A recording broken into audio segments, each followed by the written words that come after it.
dust down off my brow. Every move I make them proud. Haters talk, they love my style. Champions, we stand out loud.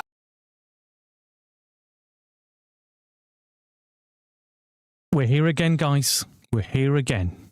Once again, wishing that we can get a performance out of Man United. It's going to be an uphill task. We're facing Aston Villa at home, a team that are on one hell of a winning streak. Can United defy logic and the stats and go and get a result away from home against Aston Villa? We're just going to have to wait and see. In about a couple of hours' time, we'll either be celebrating, we'll be crying, or both. Let's go! Man United stream back once again, guys. It's the big one. It's the one that we've all been waiting for, isn't it? I mean, every Man United game is big, but this one is huge. And I feel like Man United do better against the better teams than they do against these lesser teams. And I'm no offence there to the likes of Everton and West Ham and Bournemouth and everybody else, but we perform better when we come up against better teams. And I'm hoping this is one of those days. And it's not Monday Night Football, thank God.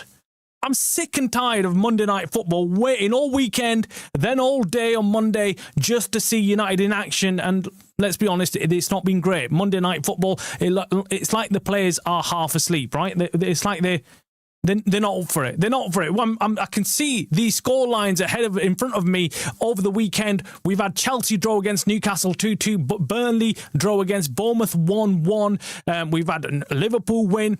The pressure's on United. United need to come out and get some kind of result against Villa. Villa, of course, are on one heck of a run. They are doing really well, and they're going to, of course, try and upkeep that. They're flying high. They're high in confidence, and we need to make sure we can walk away with our head held high. Man City won 3-0 against West Ham. Liverpool 2-1 against Spurs. 1-0 1-0 Arsenal against Everton. And then we had Leeds United come out with a crazy result, 4-1 against Crystal Palace. So they're flying as well. This league is so unpredictable, but it's so enjoyable because of that reason. Because we've got a Premier League where you cannot predict who's going to come out and win and who's going to lose. It's so crazy right now. But look, it's going in our favour to some degree because the teams that we were expecting to do really well haven't done well, and we are still there or thereabouts. But we cannot afford to drop more points. We've been dropping points left, right and centre, but this is it. It's enough.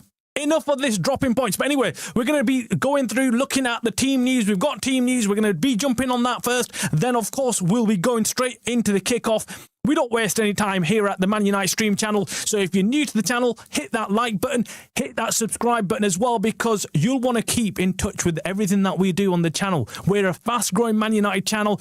All the Man United fans, of course, it's obligatory for you to subscribe and, of course, like the channel. But if you're not a Man United supporter and you're a Villa supporter or something, or you support some other team and you're doing a watch-along, hit that subscribe button as well. You're welcome. You're welcome to join the channel. You're welcome to have your input, whether it's negative, whether you want to hit watch and give us some, jip, you want to give us some aggro, you want to troll us, you're more than welcome. We can handle it. We're Man United. We know we've been doing it for years. We've been handling the crap from rival fans, and yeah, we can handle it. We can handle it because we know we're still great. We know we're Man United, the biggest club in the world. Anyway, let's jump straight into team news. I mean, it's shocking. Shocking team news. I was not predicting this. I knew we're going to have to shift up our team, given that Mbeumo and Ahmad and Mazraoui have gone off. And I thought, right, okay, we're gonna see some changes. But I wonder if Ruben Amorim is going to play 4 at the back. Is he going to change up his formation? Because he even hinted it last night in his press conference. I was meant to do a show on his press conference this morning. But then I thought, now allow it, because there's no point discussing his press conference not knowing what he's going to do. But in that press conference, he did allude to the fact that he might play 4 at the back. But come today, this is the team news. This is the lineup we're going to be putting out against an undefeated Villa side that's on fire. Lenny Yoro, Haven, Shaw in our defence. Then, of course, as I predicted, Dalot in that right wing-back position. Ugarte,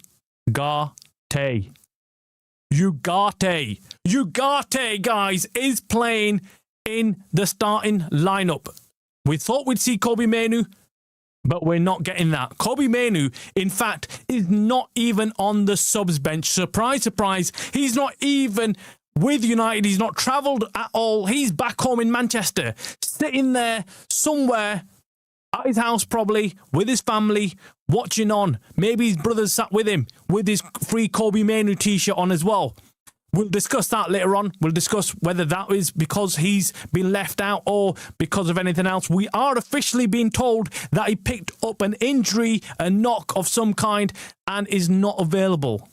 But is that too good to be true? I mean, perfect timing. Don't know what's going on. Anyway, Bruno Fernandes in that midfield, captain Bruno Fernandes. Then we've got Dogu starting for Man United. He hasn't started for a few games now, so he started. Then we've got Sesko back, leading the line up front. I get this feeling today is going to be his day. Today is Sesko's day. If he can actually cook today for United, it's going to be very, very important. And then we've got Mason Mount and Kuna, 2 of our, I think, decent performers so far this season. Both Kuna is very good defensively, and Mount, they can give you both attack options and defensive options, and they're going to be very important. They're going to have one of their best games for United to be able to cope with this Villa attack and defence. Overall, the team is well balanced. Unai Emery is cooking with these Villa players. Whether you like him or hate him, he is doing a very good job. He's actually been linked to Man United. Many people say he should be the new Man United manager.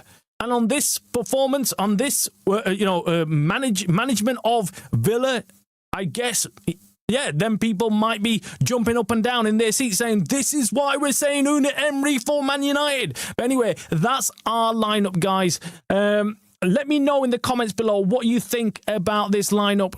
Are you surprised with anybody? Are you surprised Haven is signed, or Lenny Yoro? Look, I mean, I'm disappointed. I'm disappointed that I'm not seeing Leacher. Why am I not seeing Leacher, man? I'm unhappy. I am unhappy with Leacher not starting. Why? What is going on with Leacher? Is there something that we're missing? Is there something we're not being told? Anyway, this is the Villa side that's going to start. We've got Martinez in goal. We've got Cash, Konsa, Lindelof. Yes, the ex-Man United defender. Mattison, very good left back. Onana, Kamara, Tillemans, McGinn, Rodgers, and Watkins. So the main man in this team. You look at that team and you think, what? That doesn't look crazy to me. There's no one in there really that I look at and think, oh my God, that's a really top player. But it's a team game, and these guys are cooking together. They know how to play together. They just got a unit, and they work together. And then they've got, of course, the outlet with Rodgers, who is having the season of his life right now. I was actually thinking about this last season. I was thinking, surely Rodgers is going to get tapped up by one of the big clubs. Surely this kid looks insane. He looks very, very good. And surely one of the big guns will come in for him. But no one came in for him. No one signed Rodgers.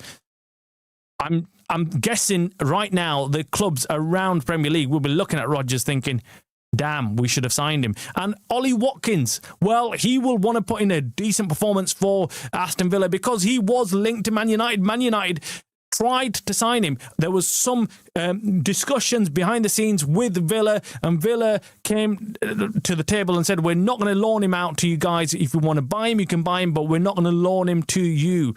And United backed off because United wanted him on loan. Again, I'm hoping he doesn't. I'm hoping he doesn't come good. I'm hoping he doesn't turn up for Villa and absolutely shaft us. Right? I'm hoping that things are not that bad. Are not that bad. Niche, welcome, mate. Hope you're doing well. Thank you for liking, and everyone else who's joining us, make sure you hit the like. Haven Euro is going to be a complete disaster. Villa are going to score 4+ goals today. We have 4-2-4 like we did last game. We have to go 4-2-4 like we did last game. I cannot see that happening, Niche. I really can't. And I'm not disagreeing with you, by the way. I'm not disagreeing with you. I would agree that we need to play fire with fire. If there's any way of beating this Villa team, it's going to have to be that we catch them off guard. They're going to be expecting us to come in defensive. They were going to be expecting. But look, if we play that defensive game, you're spot on with our current lineup. I've got no confidence, man. I've got no confidence in this team. I'm looking at it. I'm thinking, damn. Do you know what? I can't see that happening. Oh God, please help me. Please help me. Have I turned the music off, by the way? Let me just check. Let me check. Music is off. Music is off. Let me just double check. You can hear me properly, guys. If there's any echo or anything else, I apologize. I get overexcited, when it comes to these games, when it comes to these matches, and I'm pumped. I'm ready to go. But I'm nervous. And Niche has summed up what I was going to actually say to you guys. When we were looking at these teams, I'm worried. I'm worried because this is the same defence that just bloody conceded 4 goals against a shitty Bournemouth team. And yeah, you might argue, no, they're not shit, but they're shit. They're shit. They've not been doing well. Look at their performances in this last 5-6 games. They've been absolutely dismal. Yes, Semenyo is there doing well, but they've not been doing well. They really haven't. And we made them look so good. They scored 4 easy goals past us, and it is worrying. It is worrying. We've got our our sidekick here. We've got our sidekick in Sandil. Welcome to the show, Sandil. All the way from South Africa. All the way from the down and under. All the way, not down and under. That's Australia, isn't it? But you know what I mean. Deep South, shall we say, or global South. I don't know what they say, but yeah. Anyway, Sandil, welcome to the show. Sandil says Aston Villa to crush Manchester United at Villa Park with a big score because Amorim 3-4-3 with no wing backs. Another pairing of Haven and Yoro and Dogu and Dalot wing backs and Bruno and Ugarte. Don't say that. Do not say that, Sandil. Oh God, we're doomed, guys. We're doomed. Sandil is he's so far been absolutely on point with everything he's predicted. Every time he's come on, and he's our expert, he's our guru, he's our prediction machine. He predicts all the scores, and he's so far been right. And I've not been able to say to him, "You're wrong, Sandil." I wish I could. I wish I could turn around to Sandil and say, "You're wrong, mate. You're absolutely off point." But I remember the first time he made a prediction and he came on and he said, "Oh, United aren't going to win this game." And I was like, what's he on about? United are favourites to win. Of course we're going to win. I can't remember what game it was. And I was like, no, we look comfortable. We look like the team that's going to go and do this. But we actually ended up, I think, drawing the game. And so far, he's been on point. Niche and Sandil both agreeing. Look, yes, I'm nervous. I'm really bloody nervous because at the start of this game, I thought, right, we've got a chance. We have got a chance of winning the game, I thought. If we put out a decent team, if we put out a team that can that can soak up the pressure from Aston Villa and then go and attack them. But I just feel like we're not going to be able to soak up the pressure. They're just going to walk straight through this defence. What is Ruben Amorim bloody thinking? That's what I'm... Oh, man, I really don't know what to say. I really don't know, man. I'm... Menu not selected, by the way. Guys, yeah, that's worrying for me. Just because... Yeah, I mean, I was thinking maybe, just maybe, we can do it if we put in a decent midfield in there and absolutely see the game through. I'm hoping that someone steps up. Maybe Kuna, maybe Sesko. It's one of those days where you're hoping that someone can really have the game of their lives, right? A game of their lives. I just want to check the bench for you guys and see who's on the bench just to confirm, right? So we've got, this is our bench, by the way. We've got Martin. No, that's the lineup for thingy. I was thinking that's where's the bench, man? Where is the bench? No one looks at the bench. For me, the bench is very important because we need to see if we've got any options off the bench. Are we going to go into this game with these set of players and be, saying that this is it? We've got Bendia and Heaton, two bloody goalkeepers. Like, when have you seen two goalkeepers on the subs bench? What is going on at United, man? What the hell is this shit? This is before the game, guys, and we're looking at the bench. Fredrickson, Martinez, Leacher. We've got Malacia, Mantato, who's a young player. We've got Fletcher, Lacey, and Zertsky. So we've got a few academy players that have been drafted in. Man, this is a team that we're expecting to qualify for the Champions League spots. This is a team that, we've lost a couple of players and look what we are fielding in on our subs bench. And I really don't know what's going on with Leacher. I really don't. I don't understand why he's not being played. Can one of the journalists bloody ask Ruben Amorim, like, what's going on with Leacher? Like, how long does he need to slowly come back into this team? I mean, yes, he was injured. Yes, I know you don't want him injured again, but what is all that about, guys? Can someone explain that to me? Is there someone out there who can explain this to me? Because I'm not getting it. I just say we haven't got our African players. Okay, let's just go out swinging and all attack. Euro and Haven are a disaster. Yeah, I get what you mean. I get what you mean. I think the same. I think, look, they're expecting us to turn up and be a defensive team because we are missing our attack. Essentially, everything's come through that right wing with Mbumo and Ahmad. They know that. They've been watching United. They've done their homework. They will know, like, we're gonna be playing a different game today, a defensive game. But let's just catch them off guard. Play a tactical game, Ruben. Why do you always do this? Why are you so predictable? Why? Make something change in that team. Ugarte, I'm not confident with Ugarte. Look, I'm going to say it outright. I hope he does well. I hope he has an amazing game for us. But right now, when I saw Ugarte's name on that team sheet, it made my heart sink. I was like, damn, we are in a lot of trouble. We are in a lot of trouble. We need to throw a caution to the wind and all-out attack as our defence are so poor. Yeah, we do. Because let's be honest, if we set up to keep goals out, what's going to happen is, yeah, we'll kind of be half decent defensively, but we're still going to end up giving goals away. But then, because we're set up to just not concede, I get this feeling that we're going to struggle then later on and attack. Problem is, we won't be able to soak up the pressure. Yeah, there you go. That's exactly what I've just said. Yeah, we won't be. Yeah, Niche exactly what I'm just saying.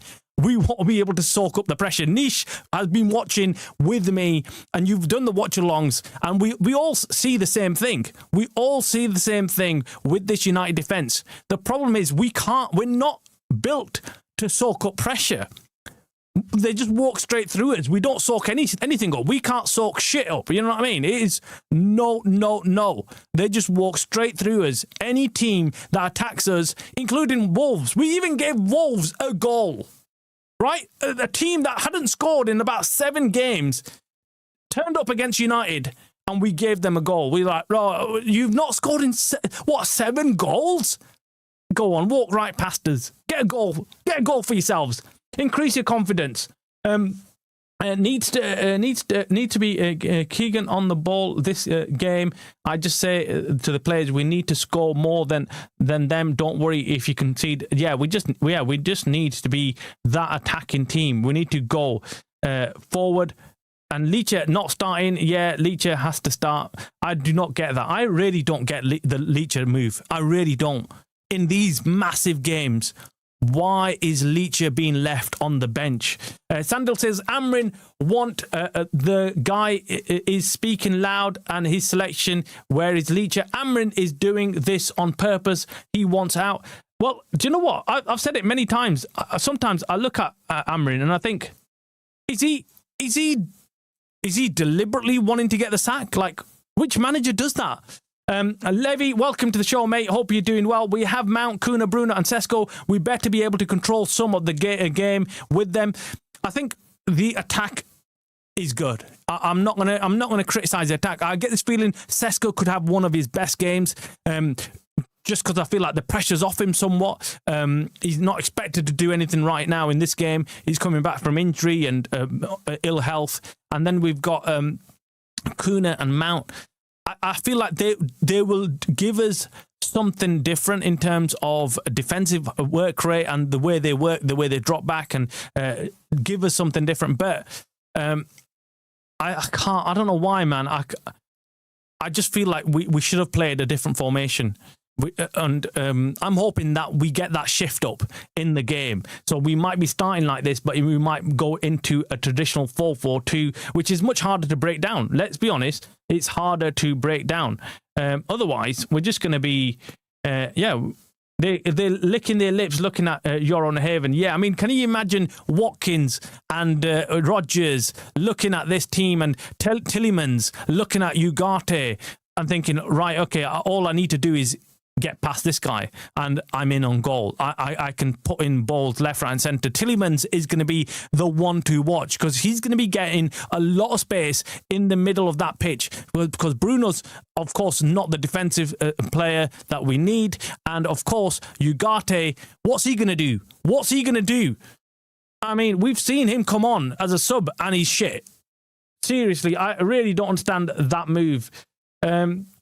I get Zertsky, Sesko, Kuna, Mount, all, start, yeah. Completely agree with Sandil. Amorim doesn't care about it at this point. Well, he better do, because, you see, in this job, you're always one game or one loss away from getting the sack. There is no way he can just simply sit back and just take the loss and just say, yeah, this is it. This is how it all works out. This is, we take the free loss. You can't do that.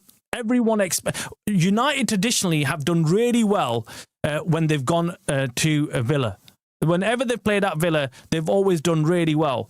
So we're going to be expecting the team to do good. We can't sit back. We can't just sit back and say, right, okay, do you know what? Take it easy. Let's just, take the loss, take it on the chin. But I get this feeling Amorim is trying to send a message to the board. I really do. I really look at this, and I think there's a war going on between the board and the manager behind the scenes. I can't see any other reason why he continues to play this team other than trying to send a message to the board that I do need a new centre-back. I'm not going to play Leacher. I need a new centre-back. I need, there's rumours about Mark Gui, United, trying to go for him or looking to go for him. I just feel like, that is an option. That's an option for United, maybe to hijack that deal with Mark Gui.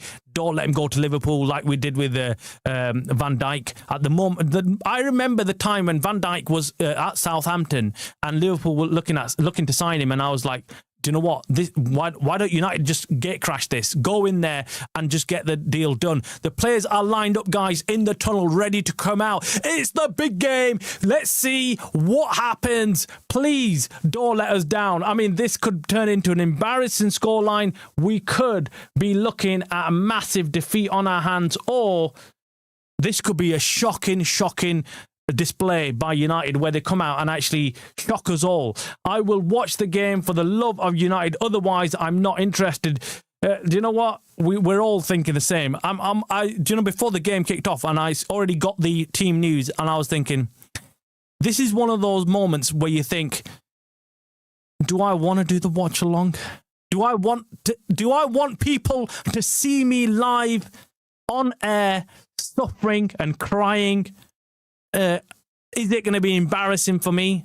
I really did think that. I did think, oh my God, if there's any rival fans watching today, they're just going to watch me upset and shouting and screaming. But then I thought, look, no, we've got to go through this. This is the pain that we've got to experience. Otherwise, I'll be one of those fans who's still got his head stuck in the sand, not accepting what's going on at United. Because believe it or not, there are some bloody fans out there, Man United fans, who think everything's brilliant, who think everything is going to plan, who think that this is the best we can do. That's what I still hear this. I still hear this from United fans. I still hear deluded fans coming out saying, oh, United are brilliant. United, we're doing better than last year. That's what I hear from. We're doing better than last year. That's what they tell me. And I'm thinking, are you for real? Are you for real? We're doing better than last year. Yeah, we're better than 15th. If that's the case, that's the problem. Ineos know that there are these kind of, plastic fans of United now who accept mediocrity, who accept these kind of performances and are happy with it. But I'm not bloody happy. I'm telling you, I'm not going to accept it. I'm not going to accept this shit. I'm going to call it out like it is. Why are teams like Villa a threat to United? Look at their flipping team. I don't look at anybody on that team and I think, oh my God, he's a sick player. I'd love him at United. I really don't. But the difference is that their manager has got them cooking. He's got them playing in a way that they're very difficult to beat. And that's why when I constructively criticise Ruben Amorim, I like Ruben Amorim, but when I criticise him, I do say, well, no, you're not getting the best out of the players. We've got a decent squad. We've got decent players. You should be getting better out of them. That's all I'm saying. Welcome, Jim. Hope you're doing well. Thank you for joining us. As always, a person who's always on point, ready to give his opinion. I love that. Levi says, I may need to start APA, Amorim Protection Agency, in here. Our coach has been doing a solid job. 1 loss in 10. Chance to go into Champions League spot with a win. I like that, Levy. I like that you've backed up with some stats and facts and you keep the balance. We need people like you in here because I must admit, when I start going off on the rant, even I get quite, upset with Ruben Amorim. But I do like him. Like I said, I do like him. And yes, 1 loss in 10 is pretty good. But I just feel like we need to do more. We need to be getting more out of this team because it's the league right now that's playing is advantageous to us because I feel like everything's up in air with all the players all the teams that are completely inconsistent right now. But I get what you mean. I like that though. I like your side of view as well. I'd take Rodgers and Tielemans. Tielemans was meant to be a target for United. I remember a couple of seasons ago, United were seriously considering Tielemans as an option. But then I don't know what happened. They just simply, they just ignored it. I can't remember what his valuation was, but there was definitely talk about Tielemans. Rodgers, what a player he is. Rodgers is brilliant. Levy says United are breaking down for 20 years of Glazers. It will take a few years to clean up this. Patience is needed for a rebuild. I definitely think, if the Glazers leave and we get rid of the Glazers, I don't care what happens after that because I know it'll be fine. Because right now we're talking about what wallpaper we're going to have in the house when the house itself is on foundations which are built on sand, right? The Glazers are the foundation. They're the owners. They're the ones who actually do everything. We're ready for kickoff, guys. Bruno is Kuna standing over the ball, ready for kickoff. Here we go. Kicked off already. United in their white kit, by the way. Let's see what they do, man. Let's see what they can do. Villa starting in quite a defensive shape, but they know what they're doing. Villa know. Let me just move this screen back a little bit. Yeah, there we go. Villa know what they're doing. Villa are experienced pros at this game right now. They know how to cope with the pressures of all these teams. The big game for me was the win against Arsenal that they had. That for me was massive game. Anyway, we've got a free kick here early on in the Villa half. We've got a few players rolling into the penalty area. Haven and Yoro lining up there. Bruno Fernandes standing over it from the right-hand side. Martinez, by the way, in goals for Villa. Here we go.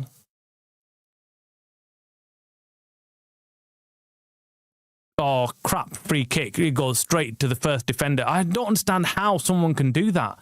How can you not put in a decent ball? Like, surely you practice them kind of things every day. I mean, it's a dead ball situation, right? How can you not clear the first defender?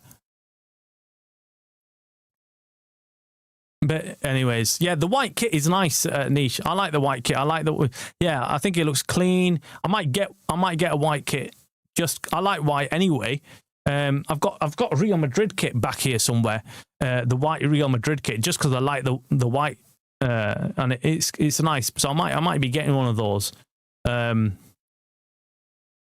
there's too much red. I've got too much red. I've got the black Cantona behind me, but yeah, I just need a few different colours. But anyway, Dalot playing in the right wing-back position. It's going to be really interesting to see how United cope with this new squad, new set of players in this team. We've got Mason Mount on the ball, making an early run. Shoot!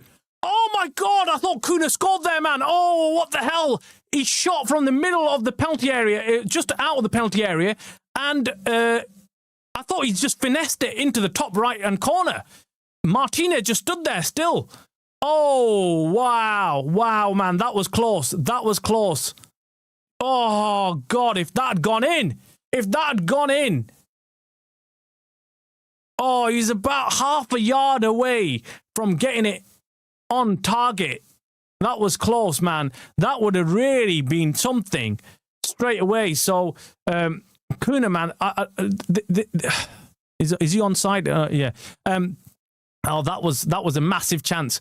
I don't want to be playing. I don't want to be missing these kind of chances, right? I remember when Kuna had a couple of chances early on. I can't remember which game, but I think it was Fulham away from home, and we missed them, and we really regretted not putting them chances away. United do always start pretty well these games in the Premier League. We've seen that they start good, they start on the front foot, but we just need to make good.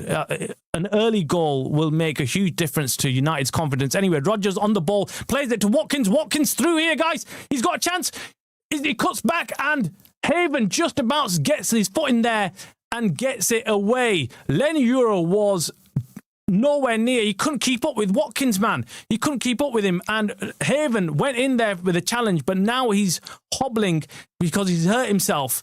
And he's getting up again and he's walking. But that was so easy for Watkins. He just went right past Lenny Euro. Lenny Euro couldn't get back to him. Just about got back, but and then he forced Watkins to check back again, to go on his right foot and take a shot. But just in time, Haven gets in there, gets a block on there, and gets kicked as a result of putting his foot in there by Watkins. But Wow, that was dangerous, man. That was dangerous. So both teams not holding back, guys. We are getting a situation where, yeah, it's going to be all out attack, man. We've seen already this kind of attacking football. Love the fact that our centre backs actually have speed and trap back in this game. Yeah, look. One thing I do like about Haven and Euro is that we've got two very good pacey defenders there. And do you know what I like about Haven? I know, look, he's young, and do you know when I criticise the team selection, I don't do it from the point of view as, oh my God, they're shit defenders. They're not shit defenders. They're just young defenders. They're young defenders, and in big games like this, you need experience. And that's why when I say Leacher, why isn't he starting? But I really do look at Haven and I think he's going to be one hell of a centre-back in the next couple of years. He will be very, very good. I'm really, really impressed with how he plays the game. And his size, he's a giant, man. He's a tank. But it's just that, yeah, it's just because they're just young. But I'm not looking at them thinking, oh God, they're going to be they're not worthy of playing for United. Absolutely not. I look at them and think, no, they will be like the future of United. And I think we'll struggle to hold on to them. That's how good they are. Bruno Fernandes gets fouled there. But that's why I just think, you've got to mix it up a little bit. You need to have a bit of experience in there just when they're starting off. You don't want to shatter their confidence early on. But it can go both ways. If they have good games, they can turn into absolute beasts and go on and kick on. But I just feel like we've just got to protect them slightly. But yeah, let's wait and see. Look. It's early days. I'm not going to say write them off, but I just want them to just mix it up a little bit and not be pressured into, because let's be honest, as soon as things go wrong, people start criticising, who was that? Ugarte? Or was it? Yeah, it was flipping Ugarte, the idiot. Lost the ball and Aston Villa attack, shoot, and oh my word, Haven just put in an absolute world-class block. Ugarte lost it in the middle of the pitch, no pressure on him. He got the ball right in the centre spot and Tillemans flipping tackles him. Ugarte then spends 3 days getting up off the floor. And by that time, McGinn gets a shot onto the goal. Senny Lemons makes a brilliant save. And then it comes back from him into the path of Watkins. And Haven makes an absolutely sublime block. As we were talking about how good he is, right? United are under pressure, man. We are under pressure. Oh my God, Villa just missed another massive chance. This is crazy. Villa with a corner. It comes in, misses everybody, goes back to the back post, and then it gets shot back in again. And Watkins, was it? No, it was Rodgers, tries a back heel into the goal, but he mistimes it and it goes out for a goal kick to Man United. This is 10 stuff, guys. 10 stuff. Show on the ball. United do look weak when it comes to just holding on to the ball. I'm looking at it now and it's the usual suspect, isn't it? It's Ugarte. That whole situation came out of Ugarte losing the ball in the middle of the pitch. You cannot do that. You need to get the ball and be able to pass the ball straight out and get moving quickly. Anyway, Mason Mount wins the ball back pretty well, but then it goes to Dallo. Dallo driving forward, keeps on going, goes into the penalty area, and it looks like he's going to get, I thought it was a corner kick, but it's gone out for, it's actually a goal kick to Villa.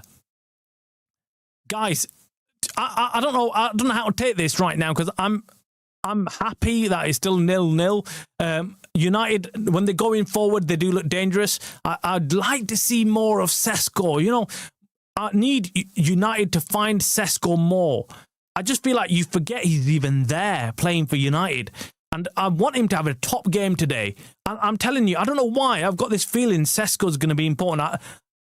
Call me weird, call me crazy, but I don't know why. Even before the team news today, I had like this feeling that Sesko's going to come good today. I don't know why. I just felt the feeling. I got this feeling like something about Sesko being really important in today's game. I don't know what that is. It could be the other way around. It could be complete shit today, but I don't know why.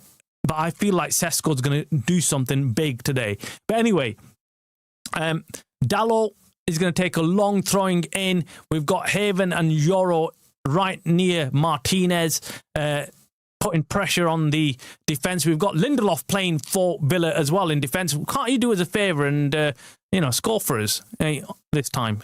Score an own goal. Anyway, Dalot with a cross coming in. Martinez should collect it, and he does collect it quite easy. Martinez obviously is here to prove a point to United as well. There's some vendettas here. Oh, Mount, take a bow. What a tackle that was. Brilliant tackle. This is what Mount gives us.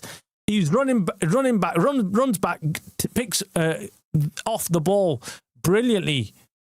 Dogu with a cross in. I mean, Martinez is going to collect them crosses all day long, isn't he? Martinez will be out looking to have a very good performance and tell United, you missed out on me. You missed out on me. You made the wrong choice. You should have gone for me. I hope it's not the case. I hope United can, at the end of the game, say, well, we picked the right keeper.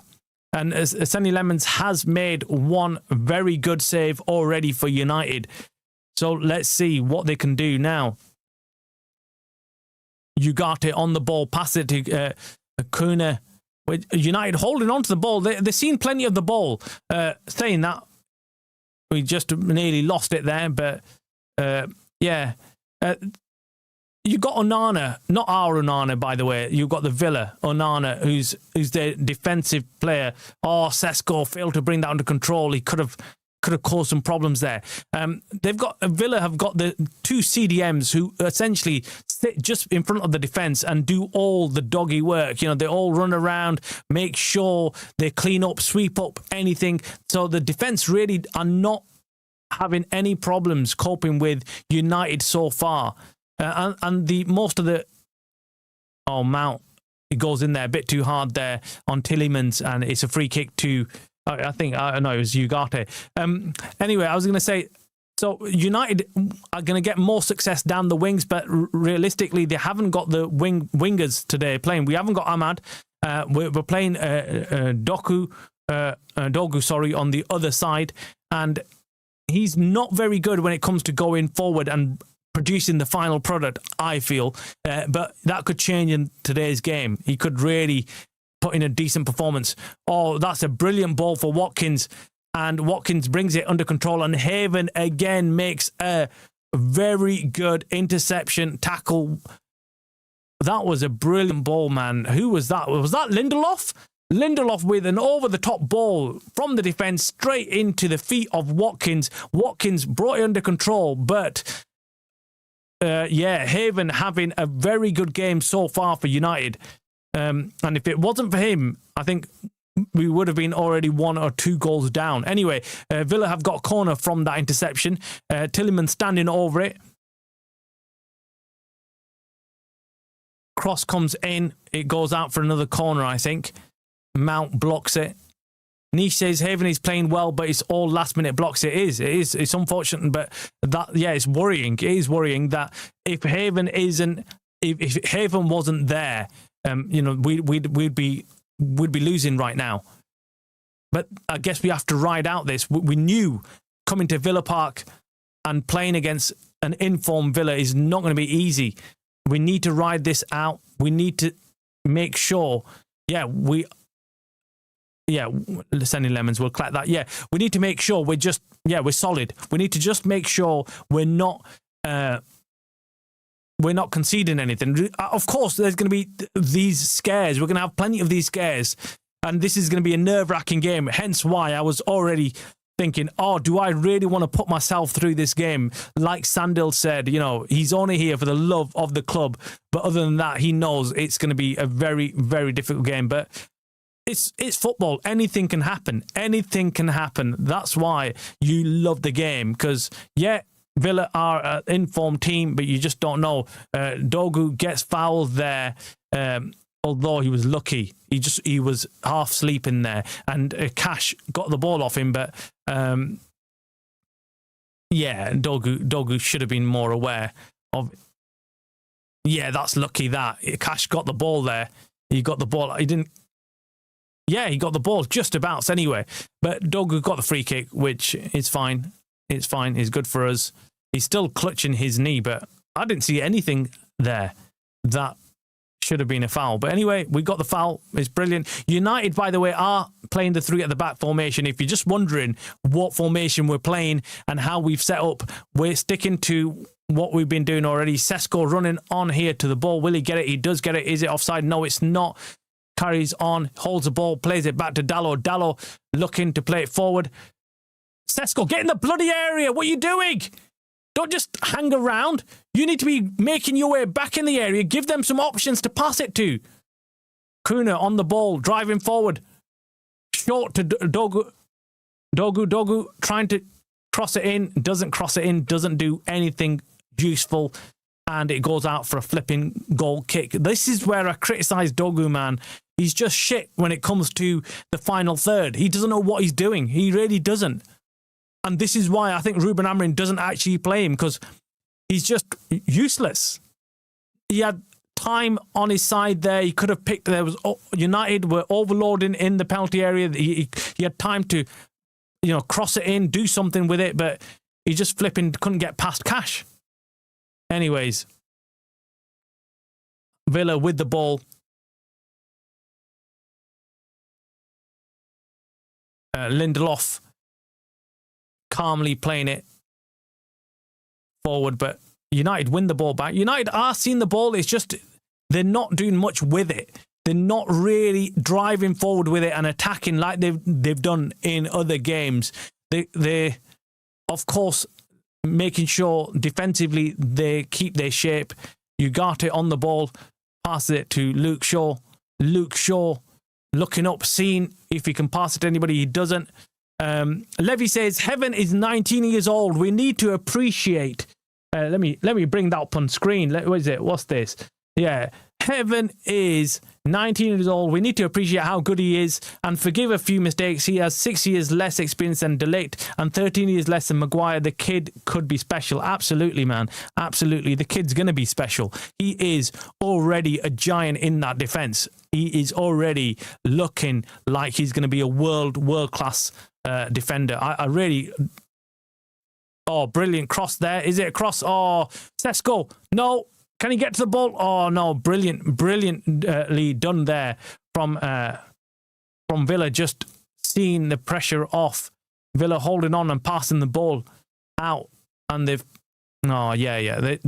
This is it. The Villa team just look really composed on the ball. No matter what situation they're in, they don't panic right now. They're playing a really silky smooth type of football, and I can see why they've been on this unbeaten run so far. They just don't look panicked. Anytime United are attacking them, they get the ball and they play softly, smoothly to the player near them. Konsa again looks really calm and collected, and you can argue, that's because they're confident, but still, you can see the confidence oozing through the team. Dogu cannot play wing back. Dalot's better than Dogu,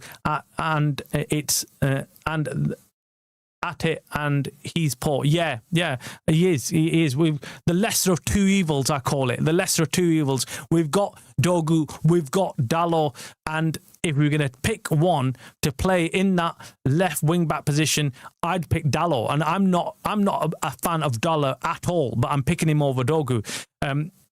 Dalot just doesn't do anything for us in that final third. Defensively, he's very good. I like him defensively. I think he's got the pace. He's defensively aware. It's just going forward and then having the ability to pick someone out from that position is where he lacks composure.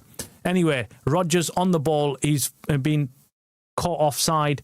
The midfield is quality. Yeah, the midfield for for Villa. Just they're all really comfortable on the ball, and that is a sign of a team that's doing well or is good, because they're calm on the ball. They can keep the ball in tight spaces, under pressure. They don't lose the ball. Tielemans, even despite his size, he's not a huge player, but he's really good at keeping pressure off him. Who's this? Mount. That's a foul. I thought for a moment he's turned over play. But Villa, again, like I said, defensively, they're just brilliant at... I mean, Lindelof, this is the same guy that was playing week in... Well, not even playing week in, week out for us, but we were all saying he's absolutely useless. And we were thankful when we got rid of him.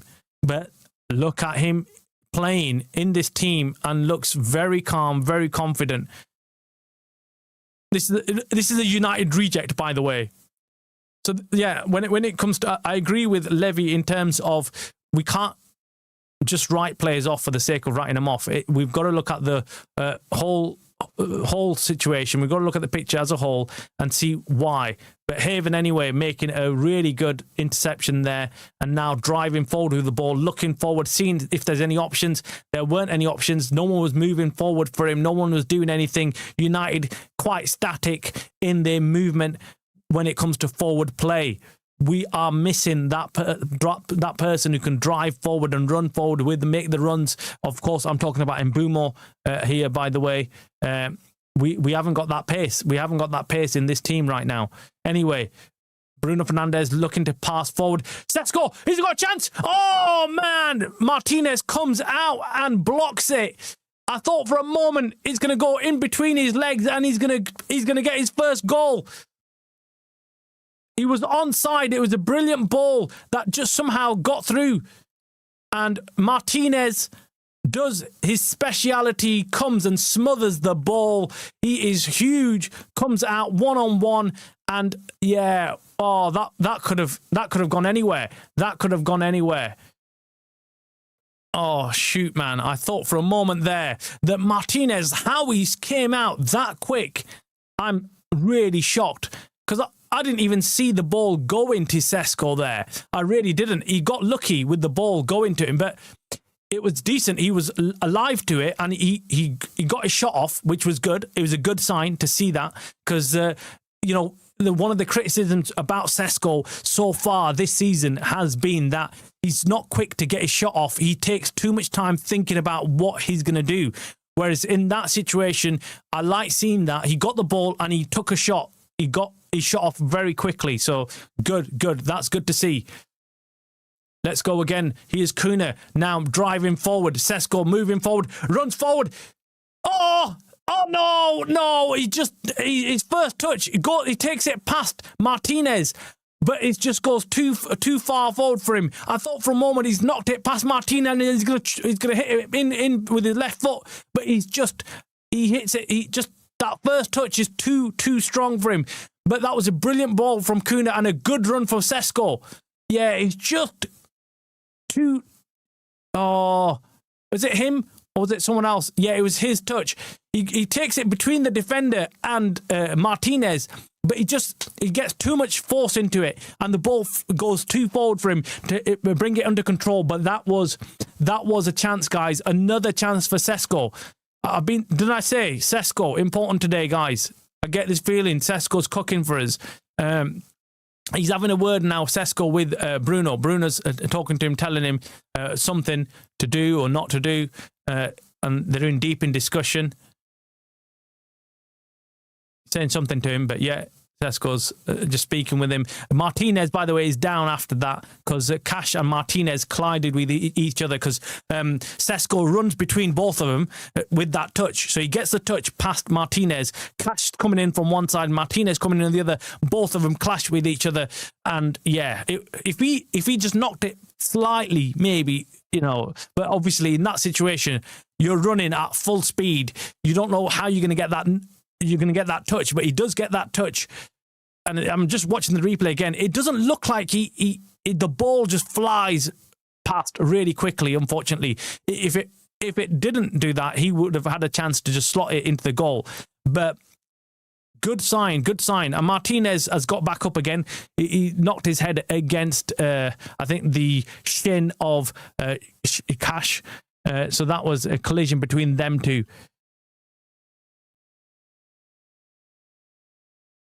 Brilliant stuff so far. I mean, look, I'll take this so far. I'll take this. I'm not complaining, by the way. I'm happy so far.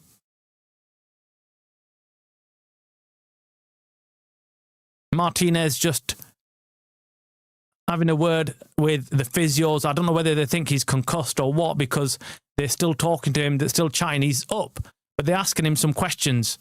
I suspect it's because he's received a knock to his head, and they just want to make sure that he's not got any concussion or something. I don't know what the protocol is, actually. I think they're meant to take him off, but they're just speaking to him, and then they're just going off, I think.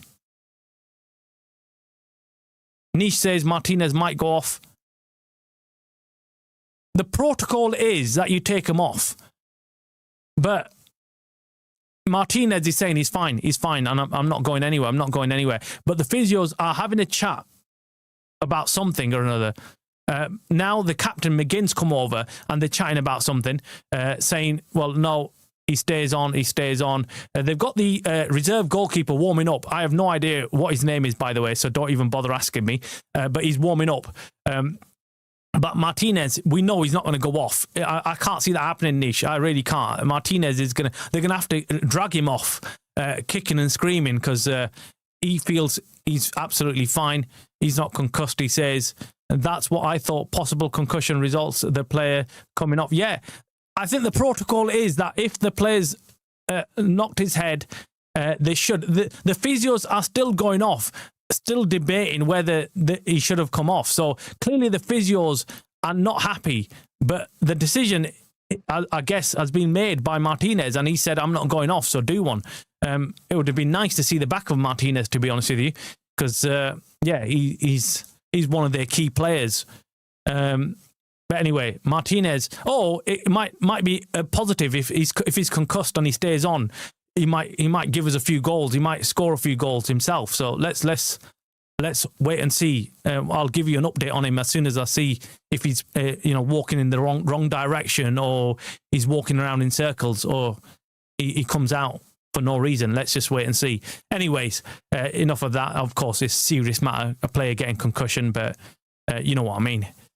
Anyways, Haven on the ball, plays it back to our goalkeeper, Senny Lemons, who plays it to Luke Shaw. And United holding on to the ball as much as they can. Villa are sitting back slightly in their defensive shape. Villa are not moving out of this shape, by the way. They've got their central defensive players. They're just staying strictly in this shape. They're not trying to go at United or close them down in any way. They've got Watkins there, but Watkins isn't doing much in terms of closing United down. So United are now again in this attacking shape where they've got Dalot and Dogu right up there in line with Kuna, Sesko and Mount. So you can argue United have got 5 players in that line attacking, and that's exactly what's happened now. Kuna drops back though, picks up the ball and looks forward, but Mount tries to play it to Sesko, but he gets intercepted, and McGinn now going forward with the ball. This is it. So it's really strange, but we're watching Villa be the more defensive team. We're watching Villa playing the counter-attack football, where they're sitting back, waiting to get the ball from United and then going on the counter. So I wasn't expecting that, guys. I was not expecting to watch Villa being the defensive team and doing the countering. I thought it was United who were going to do that. We're still seeing the Villa goalkeeper warming up, by the way. So I don't know what's going on there. The Villa goalkeeper's warming up, and Martinez clearly doesn't give a crap. He's saying, screw you, I'm staying on. So let's wait and see. Guys, if you're in the house and you haven't hit the like button, please hit the like so the stream goes out to more Man United fans so we can have a proper party in here, and watch it together, have more Man United fans and discuss it and whatnot. Luke Shaw driving forward here, by the way. Luke Shaw moving forward. Plays it to Bruno Fernandes, who plays it to Dogu. Dogu plays it back to Luke Shaw because we know he can't play a forward pass. Ugarte now pings a shitty ball to no one, and it goes out for a goal kick. What the flip was that? Like, what the flip was that, Martin? What was that? Ruben Amorim, are you watching this? Exactly. What the F was that, man?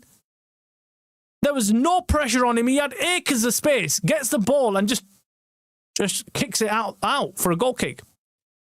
Flipping useless, man. Absolutely useless. Like, play the flipping simple pass. If you can't play that ball, why? Anyways, Kuna on the ball, plays it to Dogu, who gets tackled, but that's out of play by Cash. It's a Man United throw-in. Come on! Yeah, Nish says Martinez will get hooked off. Let's wait and see, man. I hope you're right. I really do, because that'll disrupt Villa. But then again, we've seen being gifted like that many times before in this season. We've had loads of gifts from players going off injured early for United, but we've not taken advantage of it. Anyway, Kuna on the ball, goes forward, asking for a free kick, looks around to the ref. Ref says play on. Bruno Fernandes on the ball to Mount, to Dalot. United seeing a lot of the ball here, by the way. Cross comes in, Martinez comes and collects it. So he seems absolutely fine. And it's Villa now trying to play out from the back, but United are pressing quite high up. Lindelof on the ball. Come on, Lindelof. Get pass the ball to Sesko. Anyways, Haven gets in there early, but Villa now on the counter. Haven's out of position. This is the chance. Oh, Ugarte gets a vital header there, which takes it past Watkins and into Dogu's path. And Dogu now plays it out, but it goes to nobody. United failed to hold on to the ball there, and they are, it's been a strange half, guys. I don't know. I'm thinking about it now. I'm thinking, I'm kind of satisfied with this. I'm satisfied with this half. I know it's 0-0, but I'm happy. I'm happy with the way United have set up and they've started playing. I don't want to speak too soon, but let's just see out this half. Watkins on the ball, shot Rodgers. Rodgers takes a shot there, but it's a weak shot and it goes straight into the path of Senny Lemons, who collects it, picks up the ball and is ready to go again. But if they're shooting from that distance, I'm fine with that. I'm happy with that. But anyway, United on the ball.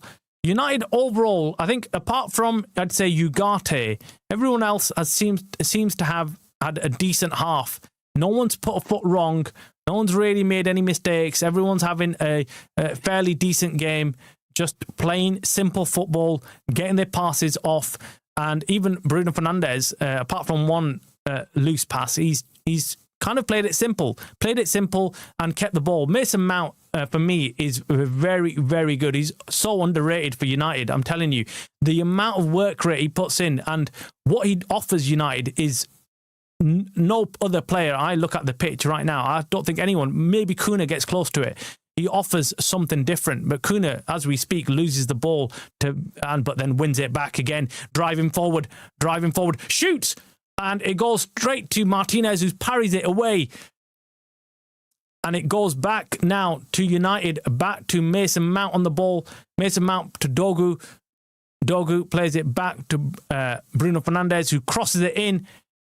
And it's a weird one. It just kind of goes over the heads of the defenders, and now it's cleared by Villa.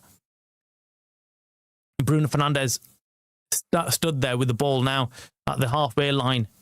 Mount's actually our most complete player, says Niche. Yeah, I agree with you. I agree. He can do everything. He can finish, he can defend, he can pass. Really good all-round player. And I guess, yeah, both Kuna and Mount are them players for us. They're very good at doing everything. Kuna on the ball as we speak, really good, does well holding on to the ball with pressure from the Villa. Last 10 minutes, United have had 67% possession, by the way, guys, 67%. So that just tells you United are not being overawed by this Villa side at home. But, of course, the main thing is United getting a product out of all this possession. But I'm satisfied with this. I'm still satisfied. I still think they're doing well. Cross comes in, drops to Dalot. Oh, that was lucky for Villa because they didn't know what to do there. But Dalot tries to knock it past the defender and it just gets blocked by them. Anyway, United back on the ball again with Mason Mount winning the ball. Plays it to Kuna. Kuna driving forward here. Driving forward, keeps going, crosses it in, but unfortunately no one there. Sesko just doesn't get high enough, doesn't even jump for actually the ball. And it goes to Martinez, who's just hanging on to it and just walking out with the ball. It looks like any team could score at the moment, says Jim. Yeah, it does. It does. I don't think any team's had an out-and-out clear chance, though, which is positive, given that we just conceded 4 goals on Monday night. I just feel like I think this is both teams are equaling each other. They're both cancelling each other out. United haven't had a clear-cut chance, although that Sesko chance, I think the 2 chances that fell to Sesko were the best chances of the game. And I'm not being biased there because I'm a United fan. I just feel like, yeah, if I'm watching this game as a neutral, I would say that those 2 chances were the best 2 chances of the game and they fell to Sesko.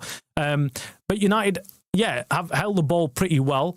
Yeah, any team could score. It could go either way. Obviously, it's 0-0. So Haven loses the ball there. It goes to Kuna, who's on the halfway line, who's dropped back. He plays a long ball across field to Dalot. It fails to reach him, but it goes to Len Euro, who collects the ball, but then loses it immediately to Villa. And Villa now look like they're on an attack. It could be a problem for United. Ugarte gets a foot in there but fails to collect the ball. Tielemans takes a long shot and it goes wide past Senny Lemons. I think Senny Lemons is an international teammate, isn't it? He's his international teammate.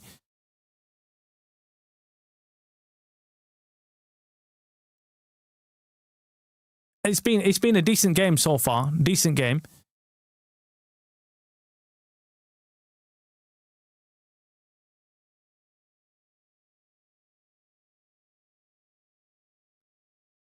United just trying to just keep the ball at this moment in time. Doing pretty well. I think that there's a foul there. Onana had a foul there. So yeah, look, I'm happy. I'm happy with the performance so far. It's clear we to me, Ahmad and Mbeumo are our major goal threats. Yeah, of course they were, man. I've been saying it for weeks, even before they went off for international duty. I said, look, this is it's gonna affect us because I can't see our team causing any other issues apart from that side, the right wing side. But this is it. This is the moment where we need to see something different from United. We need someone else to step up. We need Kuna to step up. We need Mount to step up. We need Sesko to step up. We need these players to step in there and show that even they've got the capabilities of scoring goals. So let's see, man. So far, I mean, Sesko has had some good chances. I hope a few more come to him. Like I say, I think Sesko is the guy tonight, man. I don't want to put too much pressure on him, but I feel like he's the guy, man. He's going to do something in this game. If there's anything that's going to come from this game, it's got to come from Sesko. Sesko jumping up there, trying to knock the header on. He does, but Lindelof gets in between the ball and Mason Mount. Bruno Fernandes intercepts it for United. And shit, Bruno Fernandes is holding his hamstring, guys. We've got problems here. Bruno Fernandes, the guy who does not go off for anything, is now holding his hamstring. Guys, this could be major, major problems for Man United. This could be our worst nightmare, guys, if this is the case. Bruno Fernandes and Ruben Amorim is shitting it. You could see Bruno Fernandes is going to go off, guys. Bruno Fernandes is going to go off. His hamstring's gone. His hamstring has gone. I'm looking at it. He's saying he's fine. He's saying he's fine. This is worrying, man. This is worrying. You don't normally get a player holding his hamstring like that. And there's everyone around Man United is concerned, but they're playing on. But that's worrying. We'll have to keep an eye on him and see what... I mean, you don't normally associate hamstring with Bruno Fernandes, but we already look like we are light. We don't look like it. We know we're light in the squad. We can't afford to lose any players, and especially not our captain in this moment in time with so many pivotal games. Come on, man. Come on. And he says we've got £200 million strike force on the pitch right now, and we have to score. Yeah, we have got. We've got top team. Even cross comes in. Let's go. Oh, I headed it, but Martinez, he stood right there, and he almost does like a block with his hands before. As soon as he gets the header off, I thought for a moment there again. Martinez is so fast to come off his line. It's ridiculous. Kuna trying to dribble past the defence.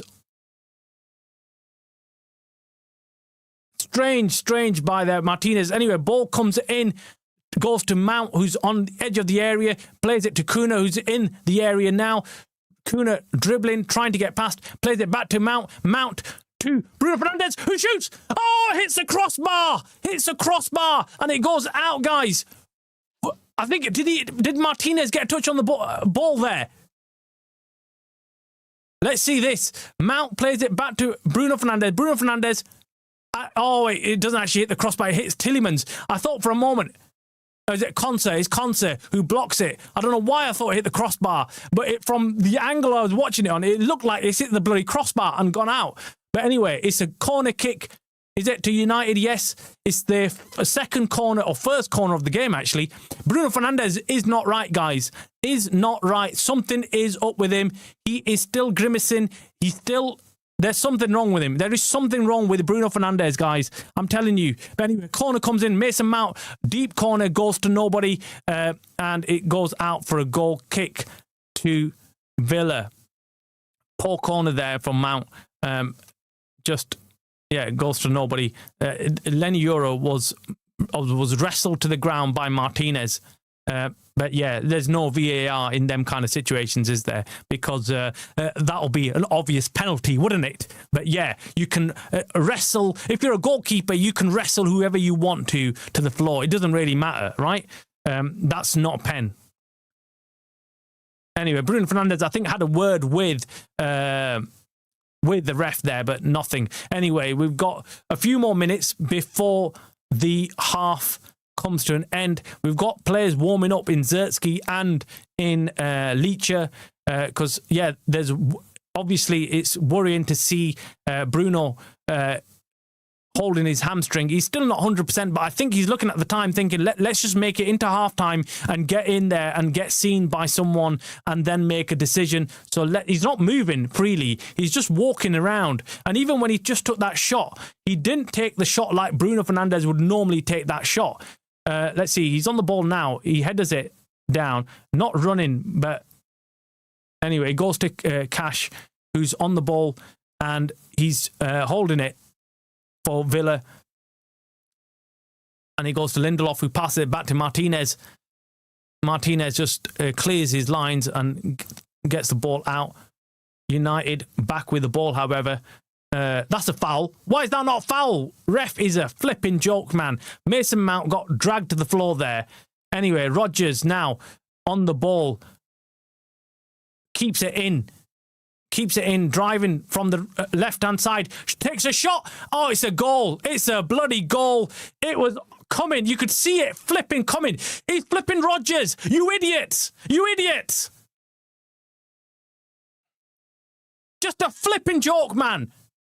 Such an easy flipping goal. He's the only one. I was just going to say, he's the only one you're flipping after Mark out of the flipping game. And Lenny Euro just lets him run past him and flipping score. He should not have scored from that flipping angle, man. What a flipping joke. On his left foot. Like we had a decent half, man. We were actually playing well. Ball comes into Rodgers. Rodgers flipping. He should not have had that chance. He just scores from nothing. He scores from nothing. Lenny Euro just allows him to just drift in and in and in. You could see he's going to take a shot. You can see what he's going to do. But everyone's just ball watching.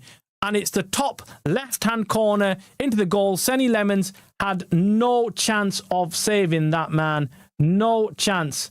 And it's 1-0 to the home side. And all our hard work gets undone in the last flipping couple of minutes of the first half. Absolute joke. And I was just going to say, look, Rodgers, we keep Rodgers out of the game and we'll be fine. But this is it. This is it, man. We can't, you know. Yeah, Euro's to blame. If I'm looking at it as a manager, I'd say Lenny Euro should have been tighter at him. He should have seen the danger. But this is what you get from young players, without a doubt. Look, he's still learning his trade. And anybody senior would have seen that and seen, shit, Rodgers is coming onto his left foot. This is dangerous. Get close to him. Put him off. Get close to him. Do not let him take a free shot. It was almost like you're watching it in slow motion. He's coming into the danger area, running in. He's not running at 100 miles per hour. He's just coasting in. Cross comes in from Bruno Fernandes, and of course it's right to Martinez, who catches it, and he's thinking this is schoolboy stuff. It's dreadful to watch this kind of game, man, where we've come here, we've had a decent half, but Villa, they don't deserve to be 1-0 up. They don't deserve to be 1-0 up, but this is it. This is what you've got to do. You've got to see out the games. You've got to make sure that players like Rodgers are marked out of the game. You don't give them that much flipping time. Why? You flipping no. Anyway, chance here for Kuna. Can he make it? 1-1. Yes. Yes. Kuna. Boom, boom, boom, boom, boom. Yes, get in there. Oh, yes, baby. Yes. Yes. Get in there. In your face, Villa. In your bloody face. You don't deserve to be going in leading this half. Screw you, guys. Screw you.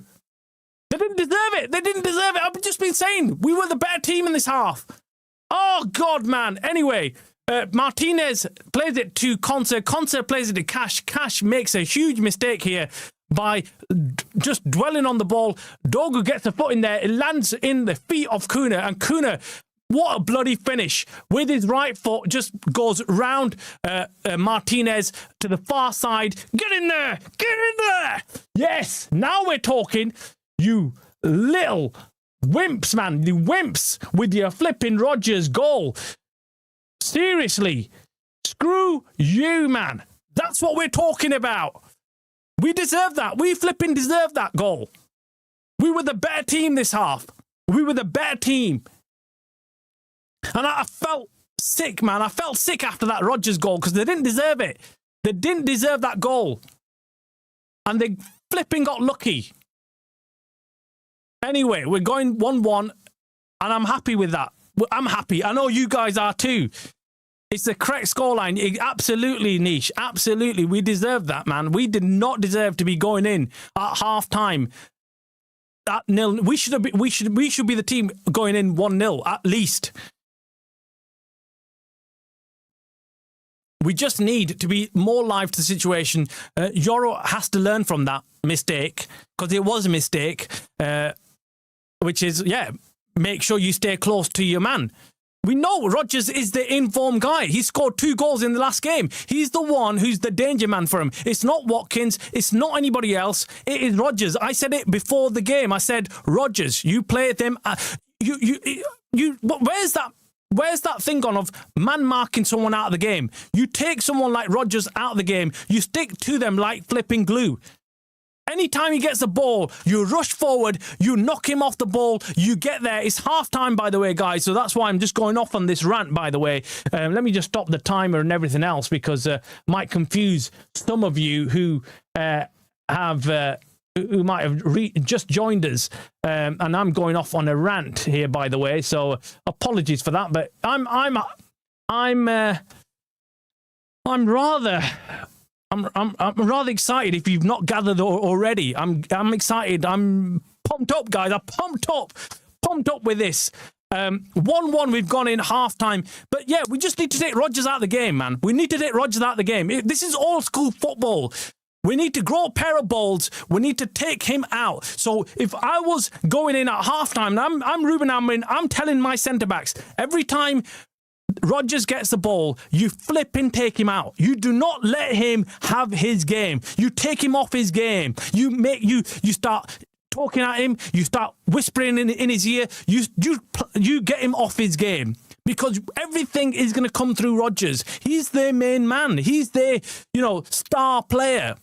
And if he's not going to play well, then Villa will lose confidence.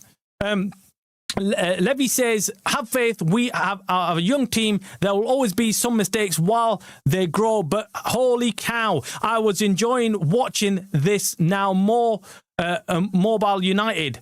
Yeah, man, I'm liking this. I'm liking, look, going forward, I said to you, we've got, like I think Nish said as well, we've got a very good strike force. Better than Villa. It's only about then keeping a lid on them defensively. But it wasn't even that. What upset me more was that we were the better team in that half. And I'm being honestly non-biased here. I'm not using this as a Man United fan. I'm telling you, because I'm a Man United fan, I believe United were the better team in that half. I'm looking at it from an objective point of view. If I was an independent fan, I was neutral, and I'm watching this game, I'm thinking United are the better team there in the first half. I swear, better team. And if I'm not being told which team is on a win streak, right, I would have guessed United. That's how good I feel United have played in the first half. And I didn't want to get carried away. I didn't want to kind of say, United are really well. But I'm happy with their performance so far. And I'm sure a lot of you guys are as well. Let me just go to the comments, actually. Let me go to the chat, see what everyone is saying. And he says, Yora needs time. He is silky, fine his type, and it only works if your positioning is perfect. Yeah, look, he needs to be told by somebody else, because he's still young. Someone needs to tell him, like the manager or somebody else, at halftime, just play Rodgers out of the game. Just go in there, stick to him like glue, and you'll do your job. They won't do anything.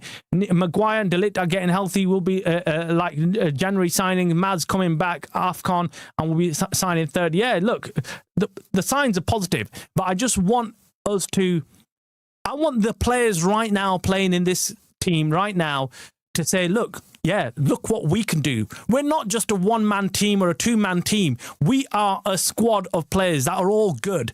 And I think this is the perfect opportunity for them to grow as players and get some confidence within them. So, let's see. Levy, I agree. I want to strengthen with one anymore. Anish is talking about someone from Crystal Palace. I fully agree with you. I don't know. I missed that point there. But Jim says, great reply. Goal was brilliant. Yeah, it was a brilliant goal. I know I got a bit overexcited there, but it was a brilliant finish by Kuna. He still had a lot to do. He still had Martinez, the giant of a goalkeeper, to beat. And the way he made it look easy. He made it look really, really easy. But we've got a few worrying things. We've got to wait on Bruno Fernandes and his hamstring. Let's hope that is all good and it wasn't his hamstring and it's something else. And I'm thinking if we can come out with Bruno Fernandes fully fit, that's a positive. And I'd be encouraged with this first half. I'd be encouraged. I'd be coming in saying, look, we played well. We gave a goal away. It was a wonder goal. I mean, if you're watching it as a neutral and you've just seen Rodgers' goal, you're thinking, what a strike from that far out. The way he just caresses it. And yes, I was pissed off with the goal. But now, having looked at it again and, having been a bit more calmer, it was a good finish. But Kuna's finish was just sublime as well. Really, really good finish. But Dogu getting up there is another very good thing that we criticise for Ruben Amorim for playing this formation at the three at the back. But this is what it gives us. When your wing-backs are playing that high up, they're causing a lot of problems for Villa to play out from the back. So Cash, normally, under normal circumstances, playing out from the back, there would be no one up against him in that position. He wouldn't have that much pressure on him. But with United, because of their wing-backs playing that high up, Dogu's literally stood right next to him. And Cash has essentially got the ball, turned around thinking, I'm just going to be able to run forward with it. But bang, Dogu puts his foot in there. And he gets the tackle in, and it rolled straight in the path of Kuna. It was almost like a brilliant assist. And Kuna still had a lot to do from that side of the goal.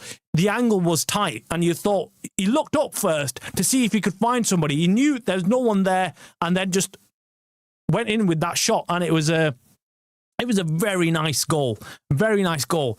Really happy with that. But that goal, again, looking at Rodgers' goal, yeah, you could argue maybe to give Lenny Euro some excuse and some credit. You're probably thinking, no way is he going to take the shot on from here. No way, but he did. And even when he took the shot on from there, you still thought maybe, the goalkeeper can do something from there. But unfortunately, Senny Lemons wasn't expecting it either. But they need to be aware of this. So we're talking about Mark Gui, guys. All right, okay. We're talking about Mark Gui. Yeah, I mean, if I was advising United on who to sign this Jan, I would put the money down. I swear I would.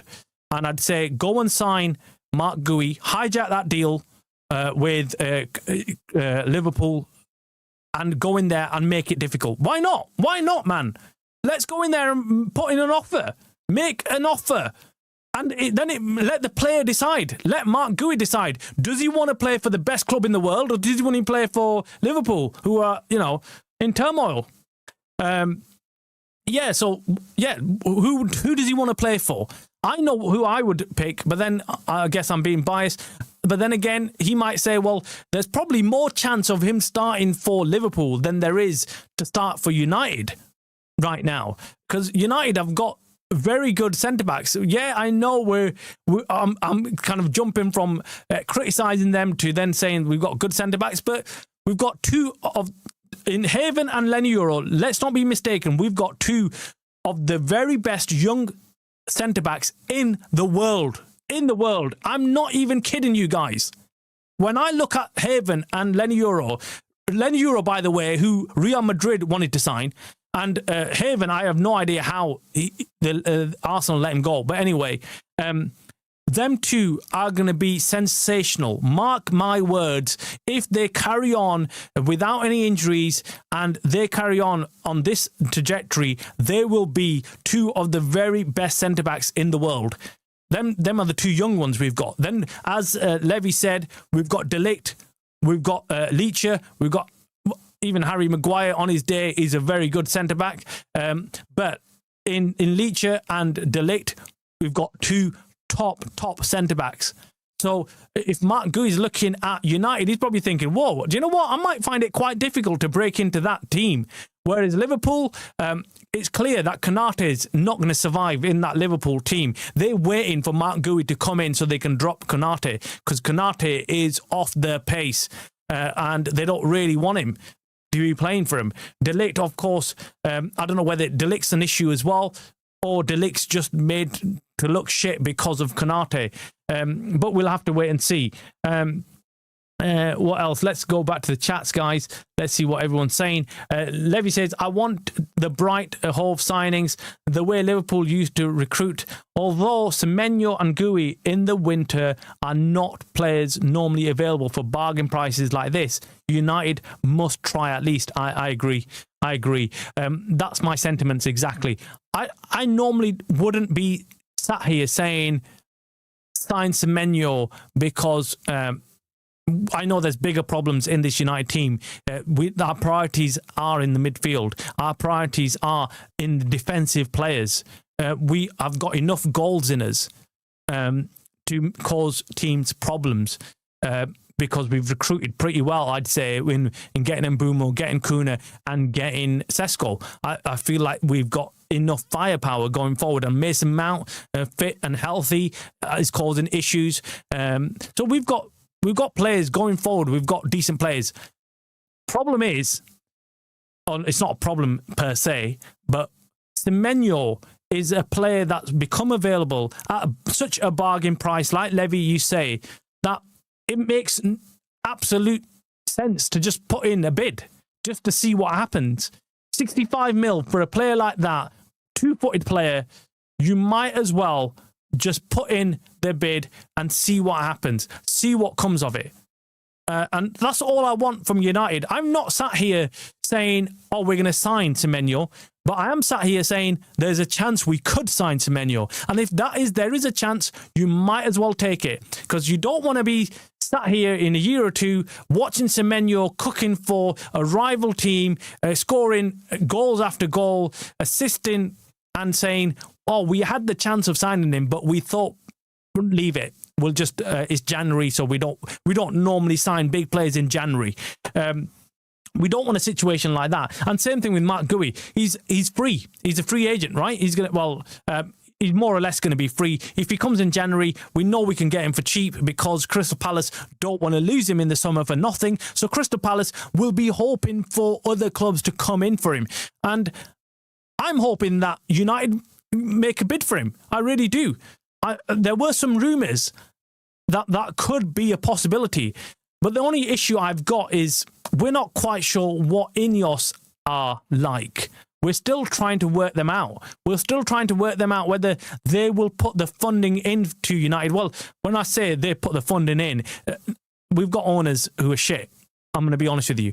They're not going to put any funding in. It's a matter of whether they'll go and take the credit facility out to get the loans to go and sign these players. And United have got options available to them to take out loans to sign these players. So that is the option, whether they'll take that out or not, whether they feel like it's worth the risk to go and sign these players, or whether they feel like, no, let's save our money for the summer and go big in signing some midfielders then. But I feel like there's no guarantee of getting our midfielder options in the summer. And actually today I was reading something about a Baleba not being signed in January either, where we've been talking up Baleba maybe being a signing for January, but Brighton, the arseholes, have come out saying, there's a chance where we're not prepared to sell him until the summer. Brighton are a piece of work, man. I don't like dealing with clubs like that. I really don't. They irritate me because they just make no sense to me, because they could have sold Baleba in the... They're just about making money. They've got this conveyor belt and they've got this system in place where they bring in these players, they let them cook, and then they sell them on for a lot of money. And I'm not blaming them. I mean, I think many people would do that, but I just feel like they're just holding on to Baleba just in the hope of making more money. That's it. Euro for me just isn't ready. Neither is Haven. I like centre-backs around the 24-30 age. Look, they're not 100% there, of course. I mean, I can't see if we know if De Ligt was fit, Maguire was fit, and I don't know about Leacher. I don't know what's going on with Leacher. I really need to find out what's going on with Leacher because I need to do some digging. I need to find out. I need to contact some people, find out what's going on because Leacher not starting in these games unless he's still carrying some kind of injury and they're not 100% confident. There has to be something there. There's something that's not right with him. Levy is completely right, says Niche. Let me see. If we don't get them, then Ineos have zero ambition. Yeah, that's my worry, Niche. My worry is that, you know, we're talking up Ineos here, and Ineos might just flip in surprise at all and not pull a penny out. You know what I mean? They might say, well, no, we're not prepared to spend any money. We're going to wait on till summer and sign nobody whilst everybody else makes moves and strengthens their squad in the January window. Anyway, teams are back out, guys, for the second half, getting ready to kick off. And Leacher's coming on, by the way, guys. Leacher is on. Okay, I'm just going to check who it's for. I suspect it's going to be for... I'm hoping it's not Bruno Fernandes, by the way. I really am. I'm hoping it's not. Let's just check. Leacher is on, but who? Is it a straight swap with the centre-back? Or is it where they've taken off Bruno Fernandes and on comes... Let's see. This is crucial, guys. Crucial. Waiting for this.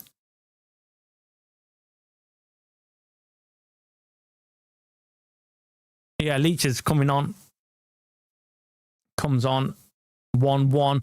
Half time. If you're just joining us, guys, make sure you hit the like. It'll be a nice thing for you to do because it sends out the stream to more Man United fans. And we can all sit here and watch it together and talk about everything. Anyway, Leacher is on, and it looks like Bruno Fernandes is off, guys. Bruno Fernandes is off. I'm sure it's Bruno Fernandes who's off, guys. And Leacher's going to play the CDM position next to Ugarte. This is... Did I not call it in the first half? I said, look, Leacher might come on. So the lineup is this. We've got Sesko in strike. We've got Mount and Kuna just behind him in the 10s. And then we've got Leacher and Ugarte playing in the midfield. I'm just watching United kicking off... So they've taken off Bruno Fernandes.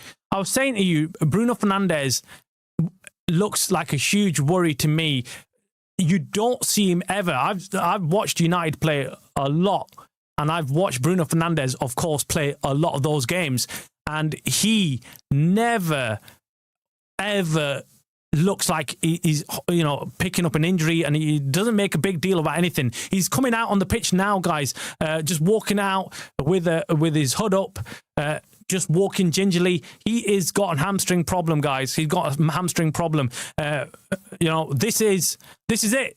Kobe, if you're watching this stream by any chance, you know, because you've heard that I'm one of the best ones online on YouTube and you're watching, this is your chance, my boy. This is your chance to actually get into this team and start cooking for us. This is where we need you. This is it. It is written in the stars. It looks like Bruno Fernandes has got a hamstring injury or a problem. No way would he have gone off otherwise. Yeah, we need all the players ready to go right now. Ready to go. Leacher, by the way, it's not shocked me playing in that position. He's played in that position before, by the way. He's played in the CDM position before. He played for that position with, I believe, Ajax. And I've actually called early on this season, I've actually said a couple of times, actually, you should play Leacher in that position, in the CDM position, because I feel like he can do a job for us there. He's good. He's got the passing ability. He's got the defensive awareness as well, and I think he can do a job. Right now, it looks like he was there just following Rodgers everywhere Rodgers was going, but is he? Yeah, he's coming to Rodgers here, but Dalot picks up the ball brilliantly, plays it forward to Mason Mount. Mason Mount to Dalot. They 1-2 it. Niche, just believe. What is it? Better to move Mount into the Fernandez position and get Zertsky on. Well, that's not happening, Niche. Leacher and Ugarte in the midfield. I don't know if this is a dream or nightmare, but crikes, this is going to be fun watch. I like it. I like it, Levy. This is exciting times, guys. Exciting times. If you're just joining us, there's been some crazy movements here for United. I'm telling you, I've said I'm happy for Leacher to play in that position. I really am. I've said it before. If you've not watched my streams, I've been saying play Leacher in this position because he's played there for Ajax, and I just feel like he's got the makeup. He could actually do it. Bruno Fernandes with a chance. Oh no, it's not Bruno Fernandes. It's Mount who crosses it in. Sorry, and I thought Sesko was going to get to the end of that. Oh, Mount plays a really nice dink into the area. He kind of runs in towards the. Oh my word, that was a chance, guys. That was a chance. Sesko just close. If he just got his foot, he was about a foot away from getting onto the ball. What a ball from Mount in that danger area. Oh, my clock's not on. Oh my God, thank you, Jim. Seriously, I'm too excited, man. I'm too excited with this. Oh, here we go. Let me just start the timer. Let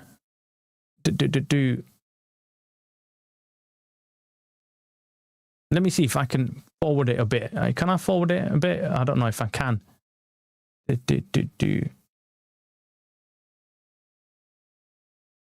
Anyway, the clock started. I'll keep you updated anyway. I'll keep you updated with the timings. We are 49 minutes or 50 minutes played now. Thank you, Jim, though. Thank you, Jim.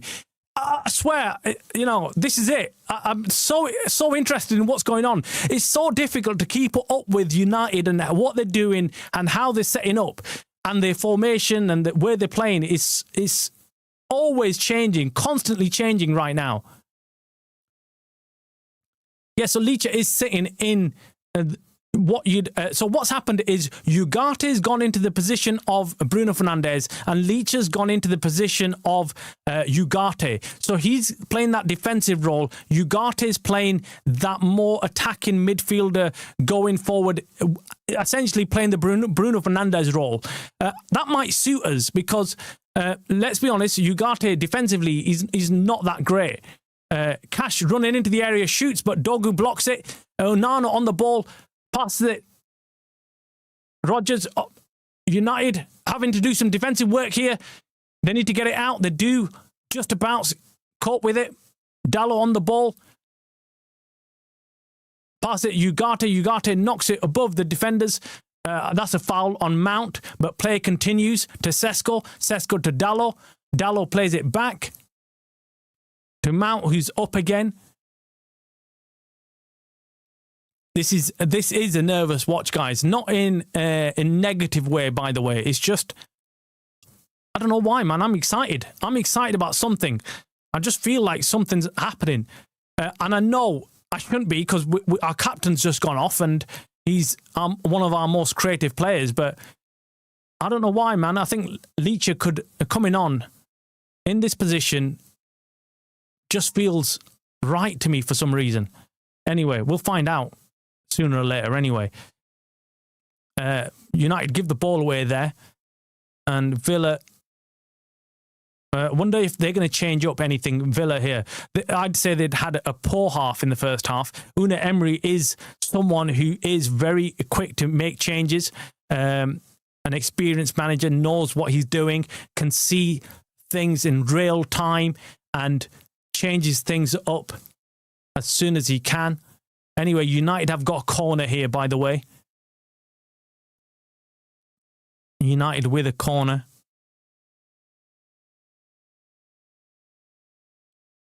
Leacher coming in to the area. So is Haven. So is Lenny Euro.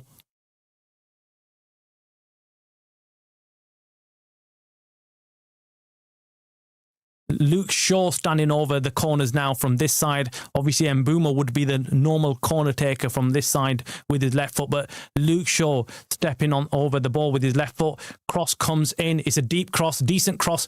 It goes out of the area, it gets cleared, but it goes back in again. Cross comes in, drops to Mason Mount. Mason Mount shoots, and it goes wide of the goal.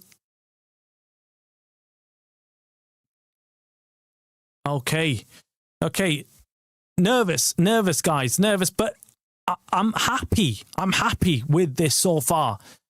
And I hope you guys are as well. United, don't look overawed by this team that's been on this winning streak. United holding their own so far in this game, 1-1. If you're just joining us, first of all, hit that like so the stream gets put out to more people. And more Man United fans, of course. And then, of course, I'll just sum up the first half. Rodgers scored a left-footed goal, a wonderful goal, I must admit, if I'm being entirely honest with you.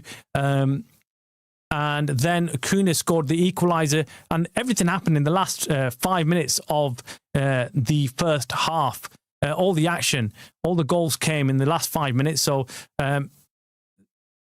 We also got Bruno Fernandes, who felt a twitch in his hamstring, and you could see he was struggling, and he saw out the first half.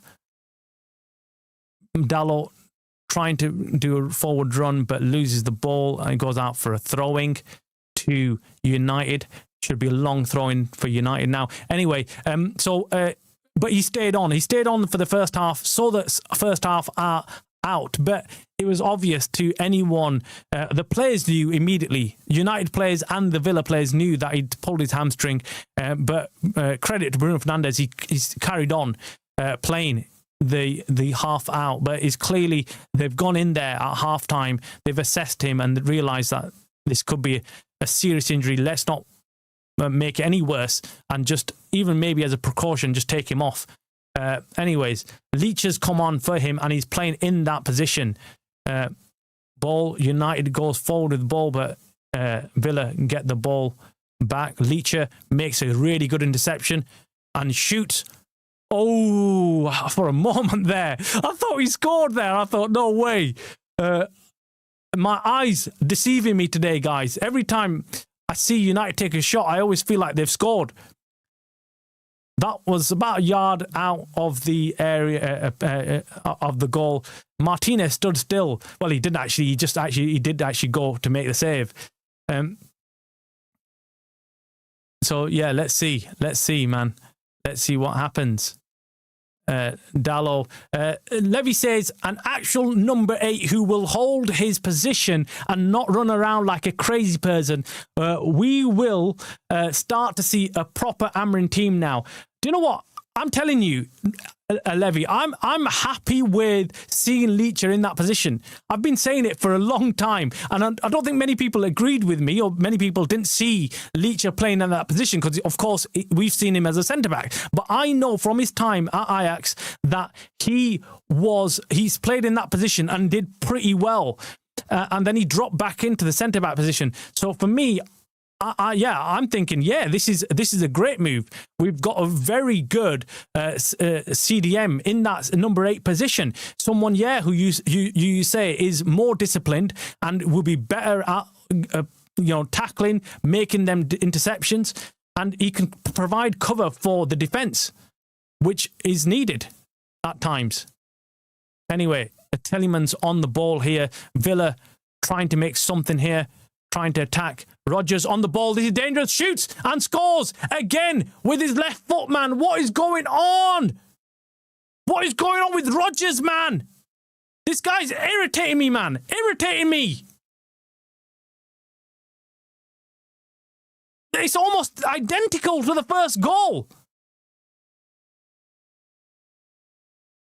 Out of flipping nothing. Out of nothing, man. United look comfortable. And this guy flipping picks up the ball and just slots it in. For fuck's sake, man. Let me see what the flip happens there, man. Lenny Euro there. Rodgers is there.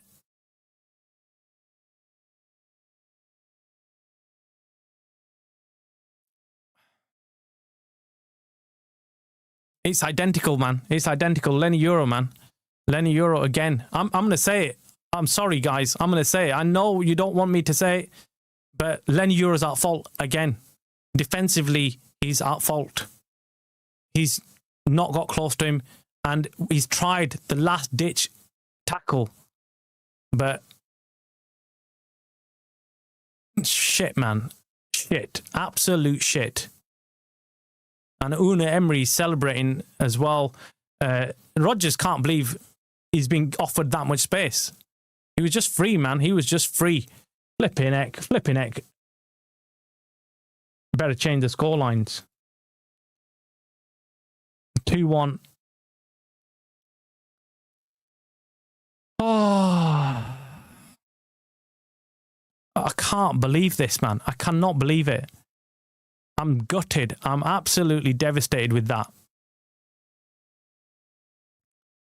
Shot from Dallo pulls out a save from Mazraoui. Man. The same thing.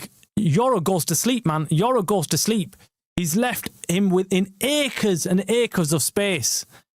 And Rodgers can't believe it. Rodgers is thinking, wait up, did these guys not see my goal in the first half?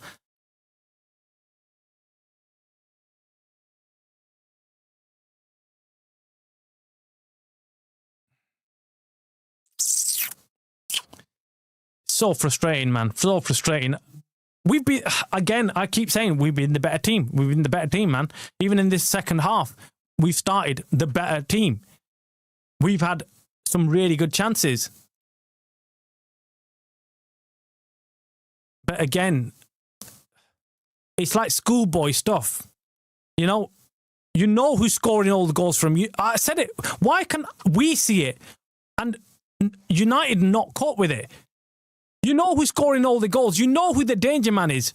You literally stick to him like glue. Do not let him have any space. Do not let him get any shot off. Why? Why can we do that and they can't do that? Why?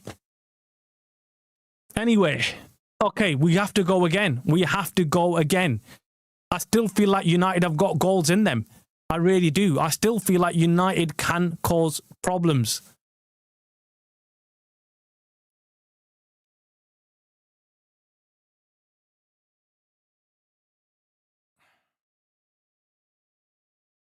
Senny Lemons there, just kicking the ball out. Yeah, Villa don't deserve this, man. Villa do not deserve this scoreline. They've been shit. They've been shit. Rodgers has single-handedly given them 2-goal lead. If Rodgers wasn't playing for Villa, we'd be 1-0 ahead right now.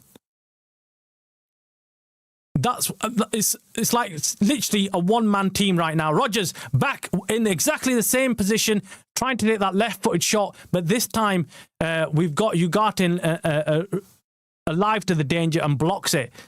I mean, he keeps on doing the same shit. We just need to wake up and stop it. Anyway, Dallo driving forward, passes it to Sesko, who passes it wide to Dogu. Dogu now moving forward, crosses it in, but it doesn't reach his target, who was Sesko. Cash now on the ball. United have pushed far ahead. Luke Shaw with a bad touch and loses the ball.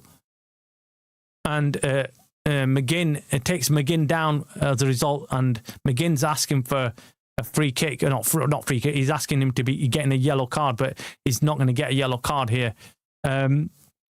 Guys, Yeah, United just need to stay composed. We can still get something out of this game. We can still get something out of this game. They're just getting their goals from Rodgers, right? No one else in this Villa team looks dangerous.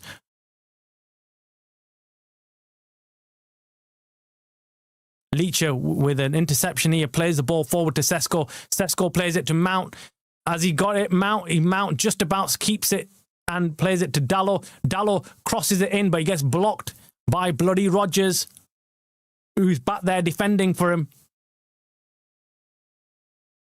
Leacher now with a ball forward. Ugarte trying to hold on to the ball, but he loses it. And Villa on the counter here. United having to deal with this counter-attack. McGinn driving forward. Oh, brilliant tackle by Kuna. Can he keep it in? No, he goes out for a corner kick, or does it? Or does it not? Kuna doing his defensive work there on McGinn. Brilliant, brilliant stuff there. Levy says in the chat, young players have bad games. The truly awful thing is we have no one to rotate with him and give him time to improve. We would have won last match with Mazraoui in the lineup. The same thing is happening. Yeah, I agree 100% there. I said that in my post-match press conference, post-match reaction to the Bournemouth game. If we had Maz in the team, it just tells you how important Maz is to this team. And those people and fans who think Mazraoui is just, yeah, he's all right, need to wake up, because he is very, very good for United. He does a lot of work for us. And when he plays well in this United team, United cook. And yeah, unfortunately, look, we're having to play these kids because we haven't got anyone else. We haven't got anybody else. Without a doubt, Yoro wouldn't be playing. We can't criticise Yoro. And Anish, like you say, he's not ready for it. Yeah, he's not. But we can we make the changes? I guess the next natural change might be where, someone like Zertsky comes on and drop Leacher back into the centre-back position. But then, does that instill confidence in Yoro? Does he feel like he's being targeted here? That's the only thing. But look, let's wait and see. Let's see how the next 10-20 minutes go. It's still very early in the second half, and that's a positive thing for me. I'm thinking it's positive because United have got plenty of time to react and come back into this game. Kuna shot and it goes wide. So United have got plenty of time to get back into this game and give it another shot. I still feel United have played well. I really do. I can't sit here and say they've played shit. They've not. It's two defensive lapses from Lenny Euro, who's not in a good moment in his career right now in terms of form for United. He's not on point, and he's young. He's got a lot of learning to do. And United, other than that, have been the better team. They've coped with the ball well. They've held the ball well. They've had more possession. Anyway, Watkins on the ball here. He's got only Lenny Euro to beat. Is he offside? He's offside. Okay. Yeah, Lenny Euro, look, early on in his career for United, he looked like he's the perfect player one-to-one, that the players couldn't get past him. But now, I don't know whether it's lack of confidence or what, but every time he's one-on-one with the opposition attackers, he just feels like he hasn't got that in him to keep up with them and defend. That's the only thing. So Ruben Amorim will, in the next, I'd say, 10 minutes, have a big decision to make. Does he make any changes, and how does he make them changes? It'd be interesting to find out what you guys think. Who should be coming on for who, and what changes should United be making? Oh my word, he's Mr. Sitter. Kuna, what were you doing, man? Oh my word, free header, literally a yard out of the flip, or couple of yards out of the goal. Dogu with an amazing ball. That should have been 2-2, guys. That should have been 2-2. Kuna misses an absolute sitter, guys. Absolute sitter. Oh my word. What was you doing? Oh, Kuna, man. Kuna, you're killing us. That should have been 2-2, guys. Should have been 2-2. Massive chance. Levy says, it's time to give Lacey a chance. We could use a bit of skill and pace. Yeah, good shout. Pull Euro to the side. Slide Dalot to the right back, right centre back. Yeah, and put Lacey out wide and hope he can provide an Ahmad impersonation. Yeah, that's a good shout. I'd be willing to do something like that. Ugate's picked up a yellow card, by the way, whilst we're just carrying on. But that chance, man, from Kuna could have put us back on level terms, man. Lenny Euro has got... not Lenny Euro. Ugate's picked up a yellow card. Does that mean the end of Ugate in this game? We know what Ruben Amorim does with our defensive midfield players or midfield players as soon as they get a yellow card. So, yeah, is that the end of him in for this game? Let's wait and see. There's going to be some changes to be made. I think Dallow's had a decent game, though. Dallow, for me, has had a decent game in that right wing-back position. I'm not going to lie. I'm like I said, I'm not a big fan of his, but he's had a decent game. Dogu's had a not-so-bad game as well. But as I said that, he's given the ball away. So Villa on the attack. Now, every time they're on the attack, all I'm just doing is looking for Rodgers. Wherever Rodgers is, just flipping... just stick to him. That's it. Don't give him space. But again, I can see Rodgers and United are just not picking him up. Rodgers is just floating around the penalty area, just free of anybody picking him up. Anyways, Villa have got a corner here. I keep thinking back to that chance, man, by Kuna. What a chance! What a header, man! I was just thinking if it was Sesko on the end of that, maybe it could have been a goal. But anyway, Sesko's a little bit quiet in this game so far. Kuna on the ball. Loses it to Tielemans, and it's a foul, and it's a free kick to United. It's offside, sorry, for Villa, and it's a free kick. This chance again from Kuna, man. Oh, I think he thought he'd got it in because he does what he needs to do. He gets it, heads it down, and it just goes wide. It just goes slightly wide of the goal. Martinez was beaten, by the way. Martinez had no clue what to do. That's a foul by Lindelof on Sesko, but play continues. Now they say it's a handball on Sesko, and it is. Sesko almost wrestling with thingy. What's his name? Anyway, substitutions, guys, coming on, guys. We've got some substitutions. We've got Fletcher and we've got Zertsky coming on. So this is going to be interesting to see what changes we get. But before we do that, United on the ball with an attack here. Dogu on the ball to Kuna. Kuna to Leacher. Leacher plays it wide to Dalot. Dalot plays it to Mount. Mount crosses it in. Kuna, oh, man. It's just... ball could have gone anywhere there, but it goes straight into the hands of Martinez. Levy says, do you think can play 8? Who else replace Ugarte? I think Fletcher is the only other midfielder we've got. Yeah, he's coming on. He's coming on. I told you. Amorim has got an issue with players in the midfield who get a yellow card. I would not be surprised if Ugarte gets pulled off. Fletcher comes on now for him. And Zertsky, I'm guessing he might come on for someone like Mount or Sesko. Let's wait and see. Let's just wait and see. Dalot there going high with a high foot on. Yeah, that's a foul. So Aston Villa have got a free kick, and Dalot's picked up a yellow card here. Let's go. Come on. Zertsky and we've got Zertsky coming on. Who's he going to come on for? And Fletcher, who are they going to come on for? So Zertsky's coming on. No, actually, Fletcher's coming on for Ugarte actually Zerski's coming on, but we know he's not coming on for Ugarte's position. So Zerski's going on. Let's see where he goes. And then Fletcher's coming on as well. And who gets taken off?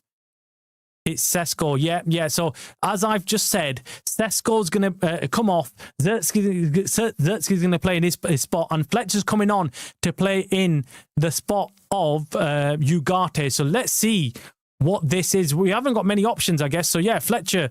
Let's see what he can do. And I'm not adverse to this. I'm happy with this change.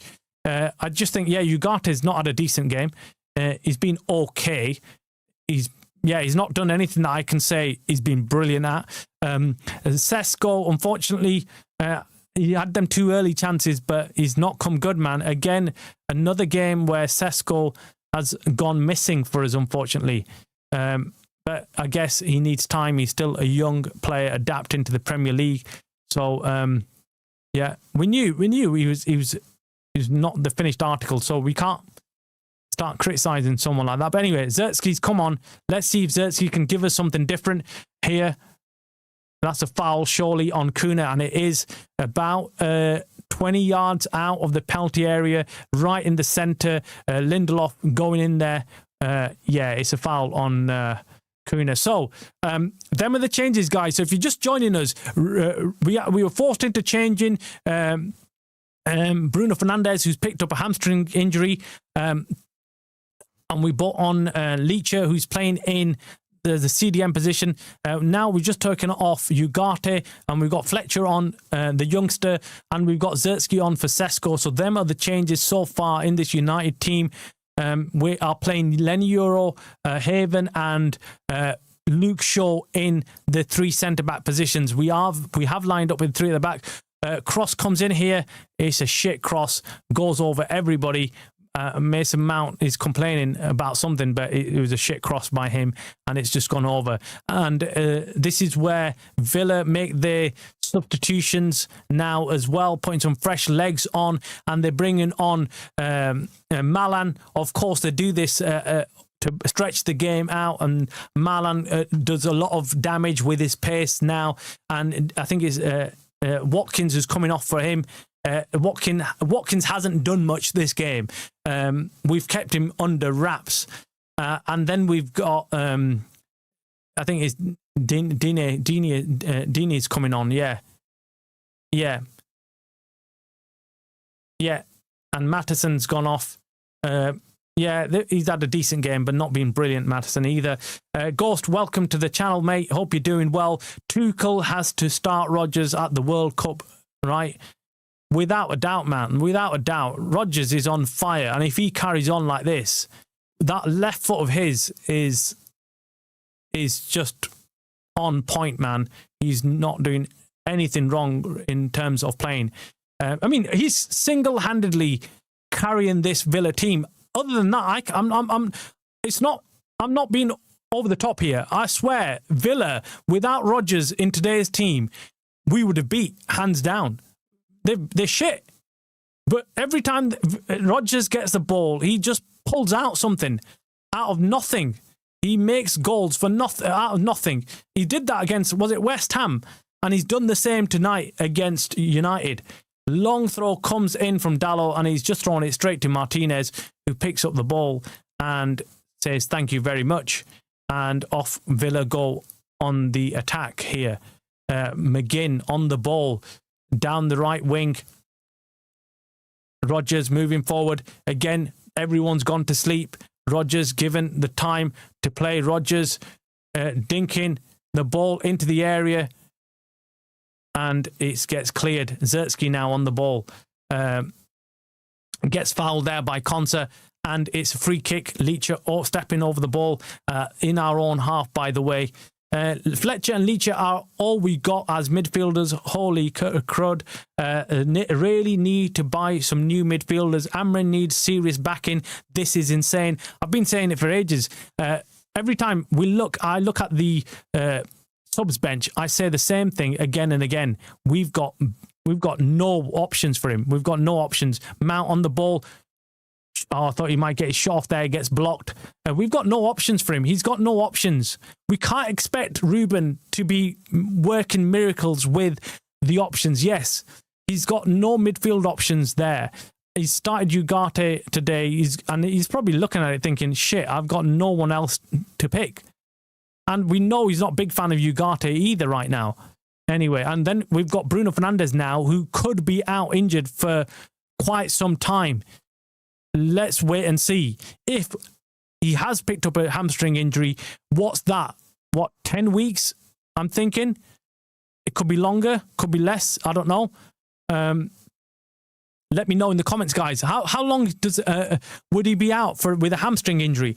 Am I thinking it's going to be about 8 to 10 weeks? Or am I being drastic there? Am I making it worse than when it could be? But if that is the case, we're going to be up shit's creek for the entire January. Fletcher trying to hold on to the ball, loses it, and Kuna comes in there and Kamara fouls him, and it's a throwing for, not throwing, it's a free kick for United. We played 78 minutes or 79 minutes of the game now. United still in there, still hanging in there. We can still get some kind of result here, but that's a loose pass there. Fletcher not on the same wavelength as the rest of his teammates here. Of course, it's a big game to be coming on for, but Zertsky now holding the ball a little bit better. Leacher on the ball. Leacher's playing in the midfield, by the way, so if you're thinking what Leacher's doing there, Leacher's playing in the position traditionally what Casemiro would be playing in. So Villa, I still feel are weak, man. Villa, I still feel like we can score. We can score past. I really do. Anyway, long throwing here from Dallo coming in from the left-hand side, but I hope he doesn't flip and throw it straight to Martinez. Keep it away from him, man. Keep it away from him.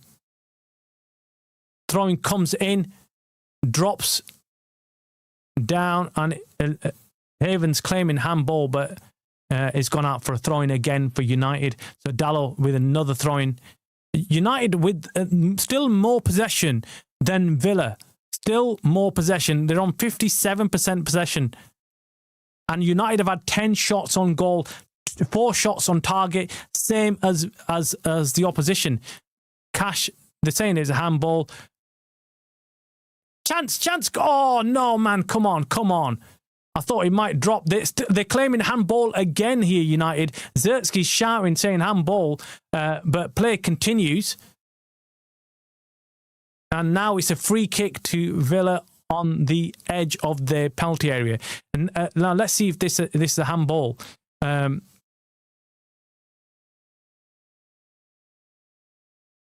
Is it a handball? Let me see. Ball to hand. Lindelof kicks it to Tielemans. Nah, I don't think it's hit his chest. Zertsky says handball, but it's not. It's not.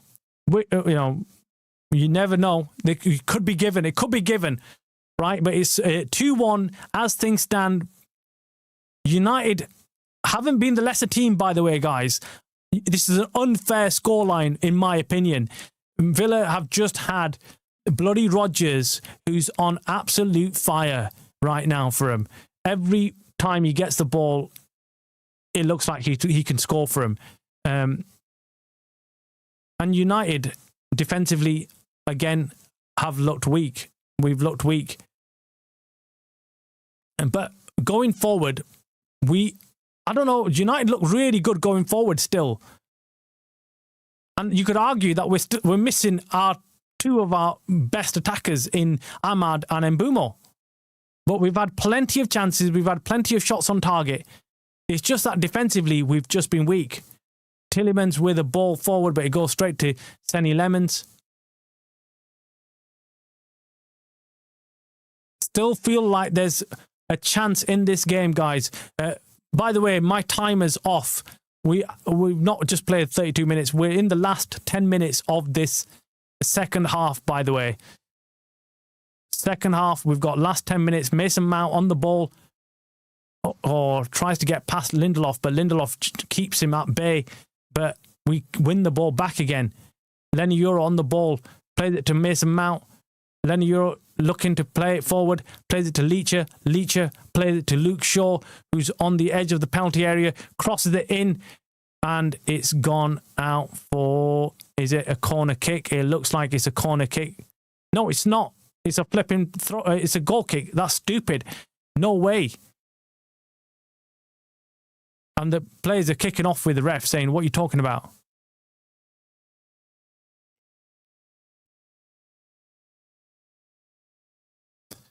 Oh my God, man. Come on. Anyways, more substitutions, by the way, now, guys. We've got Lacey coming on, it looks like. And we've got, is it Onana's coming off. And Bundia is coming on for Villa. Buenda. Anyways, and it looks like Lacey's coming on.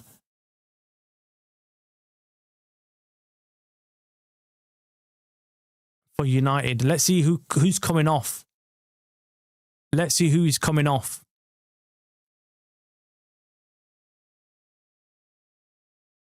It's been a weird game, man. I'm not upset with the way United have played.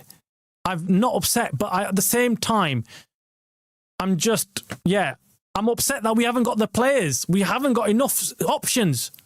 Lenny Euro is coming off now, guys. Lacey is coming on. So that's the change. The youngster Lacey is getting his chance. Of course, they're going to get to play. Let's see. Let's see what happens, man. Let's see what happens. We've got, I'd say, about 10 minutes with injury time to make a difference, to do something. We've got to do it, man. We might as well risk it all. There's no point losing 2-1 and playing this way. You might as well go. But Villa, on the counter here, there's a massive chance, and it just gets dealt with by Luke Shaw, who puts in the block. I thought for a moment there we're gonna get caught on the counter there. Haven plays it to Zertsky, who lays it off brilliantly to Fletcher. Fletcher drives forward, and Dogu now with the ball. Dogu goes in the penalty area, passes it to Luke Shaw. Luke Shaw to Dogu. Dogu, what the flip was that, man? Wake up! Stupid! Like he passed it to nobody. Anyway, United back on the ball. This is it. I can feel we can do something here. Kuna with a shot. It goes straight to Martinez.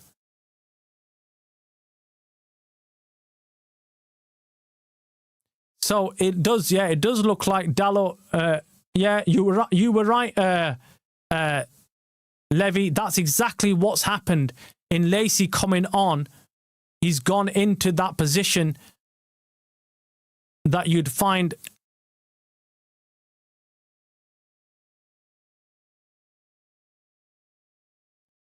Yeah. Let's see. If he can do something for United, if he can provide us with that pace. We've got corner here, by the way. But yeah, good call there, Levy. Good call. I like that knowledge, the football knowledge. I like it. I like it a lot. Anyways, let's see, man. Let's see. This is exciting now. We still feel like United can do something here. Anyway, Mason Mount with a corner. We've got plenty of players in the penalty area. Cross comes in, but flipping Martinez, man. What's wrong with this dude? Always comes out and collects the ball. Anything that's flipping near him, he just comes out and just grabs it without any problems. Lacey there intercepts the ball. So if you're just joining us, by the way, lots of changes to this United team. We've had to make some serious changes throughout this game. Some issues. We've got some serious issues and concerns. Bruno Fernandes, our captain, went off with a hamstring injury. Not very good. We'll have to wait and see whether it's a serious injury or whether they've just taken him off as a precaution. Leach has come on, playing in his, not in his position, but he's playing in the CDM position. Mount on the ball. Zertsky Mount, Lacey is part of Mount, just off point there. Didn't give Lacey a chance, man, and plays a ball way past Lacey, and Lacey couldn't get to it. So plenty of changes. United have, for me, in my opinion, been the better team here, guys. In this game, they've been the better team. It's just that they've had to deal with this flipping freak called Rodgers playing for Villa, who's probably in the form of his flipping life right now. He's taken two shots and 2 goals, which he had no right scoring. With his right foot, by the way. I don't know why I keep saying his left foot. With his right foot, 2 absolute gems that have essentially given Villa the lead. Other than that, Villa have been shit. Villa have been rubbish. Not a team that you'd look at even in today's performance and say, wow, they've gone on this unbeaten run. But clearly they've got Rodgers who's kept him in these games. Anyways, United have taken off Sesko as well. Sesko's come off, and Zertsky's playing right now as the out-and-out striker for us. Kuna with the goal for United. He's had a decent performance, but he did miss a sitter in a header, which could have brought it to 2-2. Mason Mount looks tired right now. A few passes have gone wayward from him in the last 5-10 minutes. Villa just look like they're going to try and see this win out, and just get the 3 points. 3 points, that's what they're after. They're just seeing the game out.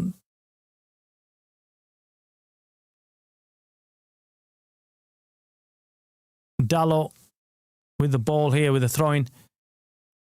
Yeah, Villa are set up just to see the game out. They're not bothered about anything else now. They're not going and making these forward runs or anything. They're just simply holding back into their shape. In fact, they've played that way in the entire flipping game. They've just sat back in their positions and countered United.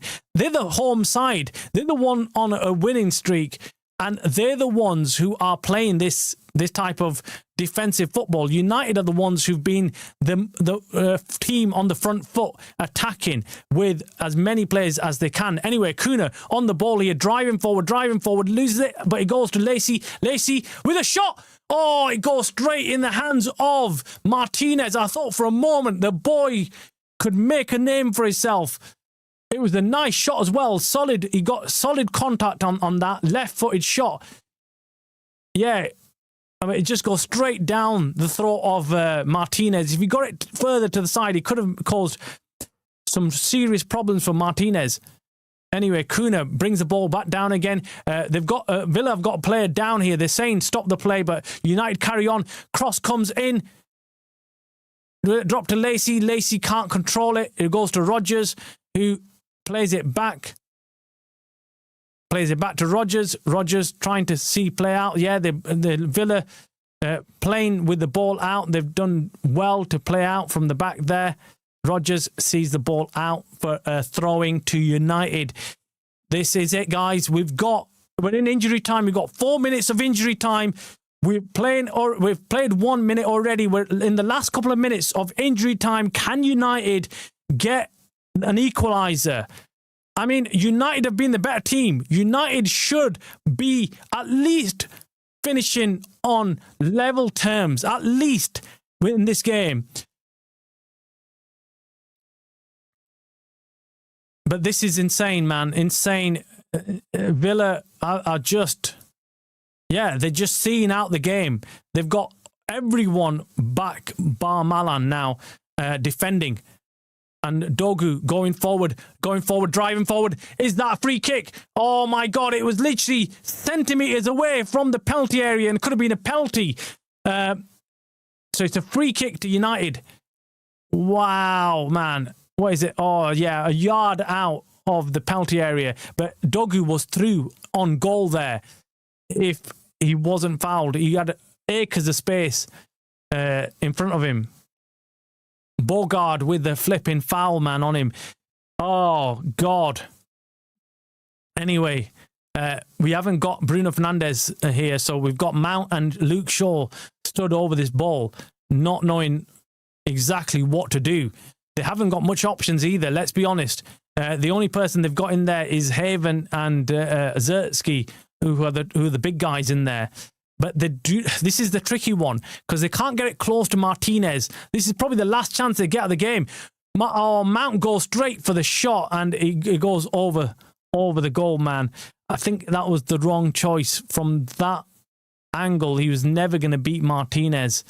Yeah, he should have gone in for the cross. But again, if it went in, you would have been saying it was the best choice ever. So, yeah, it looks like it's going to come to an end, guys, with United putting in a decent performance. I can't criticise United for what has happened tonight. But what I can say is, Ineos, you better be watching this, and you better be getting that checkbook out. You better be getting ready to make the signings, because we will not, mark my words, we will not be able to cope with this many what's the word, man? This many absentees. We can't. We're going to struggle. We need to go in there and sign more players. We haven't got the squad. Look how many players Villa have brought on and are comfortable bringing these players on. We haven't got the options. We've got Fletcher and Lacey on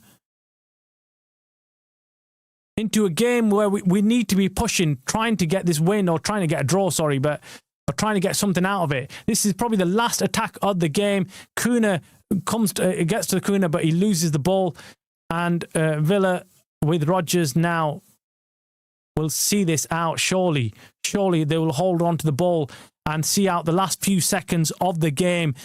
And it looks like it's going to be over. And it is, guys. It is over. United came and tried to do something, but unfortunately it wasn't enough. Unfortunately, United didn't have the firepower to play against Villa, and we drop into 7th place whilst Villa go to 3rd and stay in 3rd, and they carry on winning and keeping up the pressure on City and Arsenal. That's it, guys. What can I say? I'll do my reaction in a short while. But what can I say, man? What can I say? I'll drop my reaction in a little while. Thanks for everyone joining in. Jim, Levy, Niche, everyone.